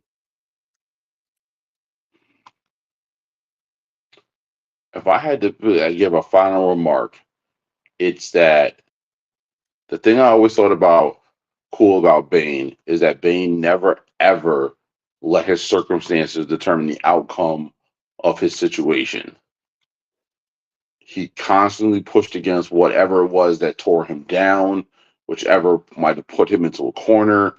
He put his hands up and he fought like hell, and he got himself out of said situation.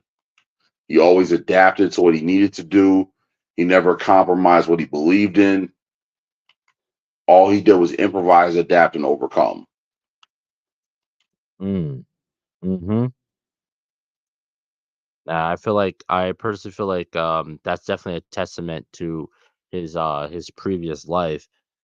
As a minor and stuff like that. Not a minor, but in the mines, being beaten, abused, He said, "A you know, minor."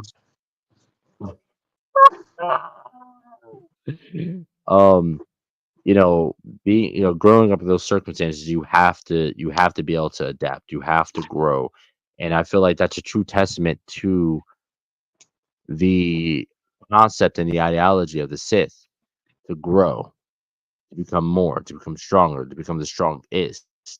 In order to grow, you have to adapt. And that also plays into the Sith code, pieces of lie. If you're ever looking to grow for any reason, you will not find peace within the process of growing. That's just not the way it works. Your growth means change. Change means new things. And anytime anyone goes to learn something new or something new is happening to them, we have to acclimate, we have to adapt. And adaptation is not easy. Adaptation is not simple. There's no peace within adaptation. Look at the human anatomy. You know, your body goes through changes when you hit a certain age. When you hit puberty, your body goes through changes. And as all of us here and all of us listening can attest to, puberty is fucking chaos. It is hectic. From the mental turmoil, emotional turmoil to the physical turmoil, there is not peace. There's no peace there.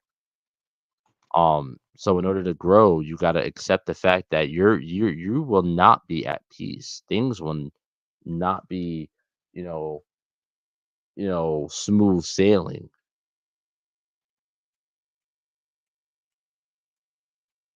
Um, so I definitely agree with that. That's truly a testament to his ability. Um, but yeah, no, honestly, yeah, that's pretty much my final remarks too about Bane. Um, he was ever growing, ever learning. He continued to be a student, even though he was as powerful as he was, continuously seeking and searching out more knowledge upon the Sith. The one thing I didn't get is after he killed Hedon, I feel like why would he? If it was me, I would have sent Xana to um back to Hedon's crib to grab as many books and as many books and shit as I can to continue to read and learn and grow. But again, he was on a mission. There were certain things that he wanted. He knew what he needed to get his mission completed. So grabbing all that extra shit would have been extra for him. But I feel like there could have been some knowledge in there that he could have used. Mm. Yeah, Bane is an absolutely magnificent character.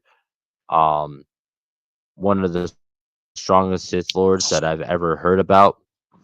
And again, like I said before the break, um, Bane's actions, the ramifications of his actions, have been felt over 1,000 years, and that's fucking crazy. That says something. That says a fucking lot about the character. Um, but yeah, no, those are my final remarks. Triage. Any last things to say to the people? If you ever find yourself with your back against the wall, you throw your hands up and you fight like hell. Damn straight. Damn straight. Um, my final remarks to the people is, if you take anything away from Bane's story, is that, like Triage said, don't allow your, don't allow where you come from to depict where you go. You know what I mean? Wherever you are now, do not allow your current circumstances to affect your future outcome. Roll with the punches, learn from your mistakes, um, and always, and no matter how good you think you are at whatever you're doing, always be a student. For the true master is one that is continuously a student, always growing, always learning, having an open mind to different perspectives on life, because everyone goes through life a little bit differently. And sometimes somebody else's perspective could honestly help you get through whatever the fuck you're going through in that moment. So, don't be afraid to continue to learn. Don't let your ego or your pride get in the way. If somebody's trying to tell you some shit to help you grow, listen. And then after you listen, then you figure out what you want to do with that information. But don't be afraid. Never stop learning. Never stop learning. But yeah, that's it for me. With that said, I just want to thank you all for coming out to another episode of the Super Breakdown. We'll be back next week. We're gonna hold off on who we're talking about next week. Until later in the week, we will be making that announcement. Again, this has been the Super Breakdown. I'm Power Maximus. We're here with everyone's favorite demigod, Lord Triage, and the Game Master himself, Prince of Desolation. Definitely tune in next week for another amazing episode. And always remember, peace is a lie. There is only passion. And fuck prep time. Fuck prep time. Fuck prep time.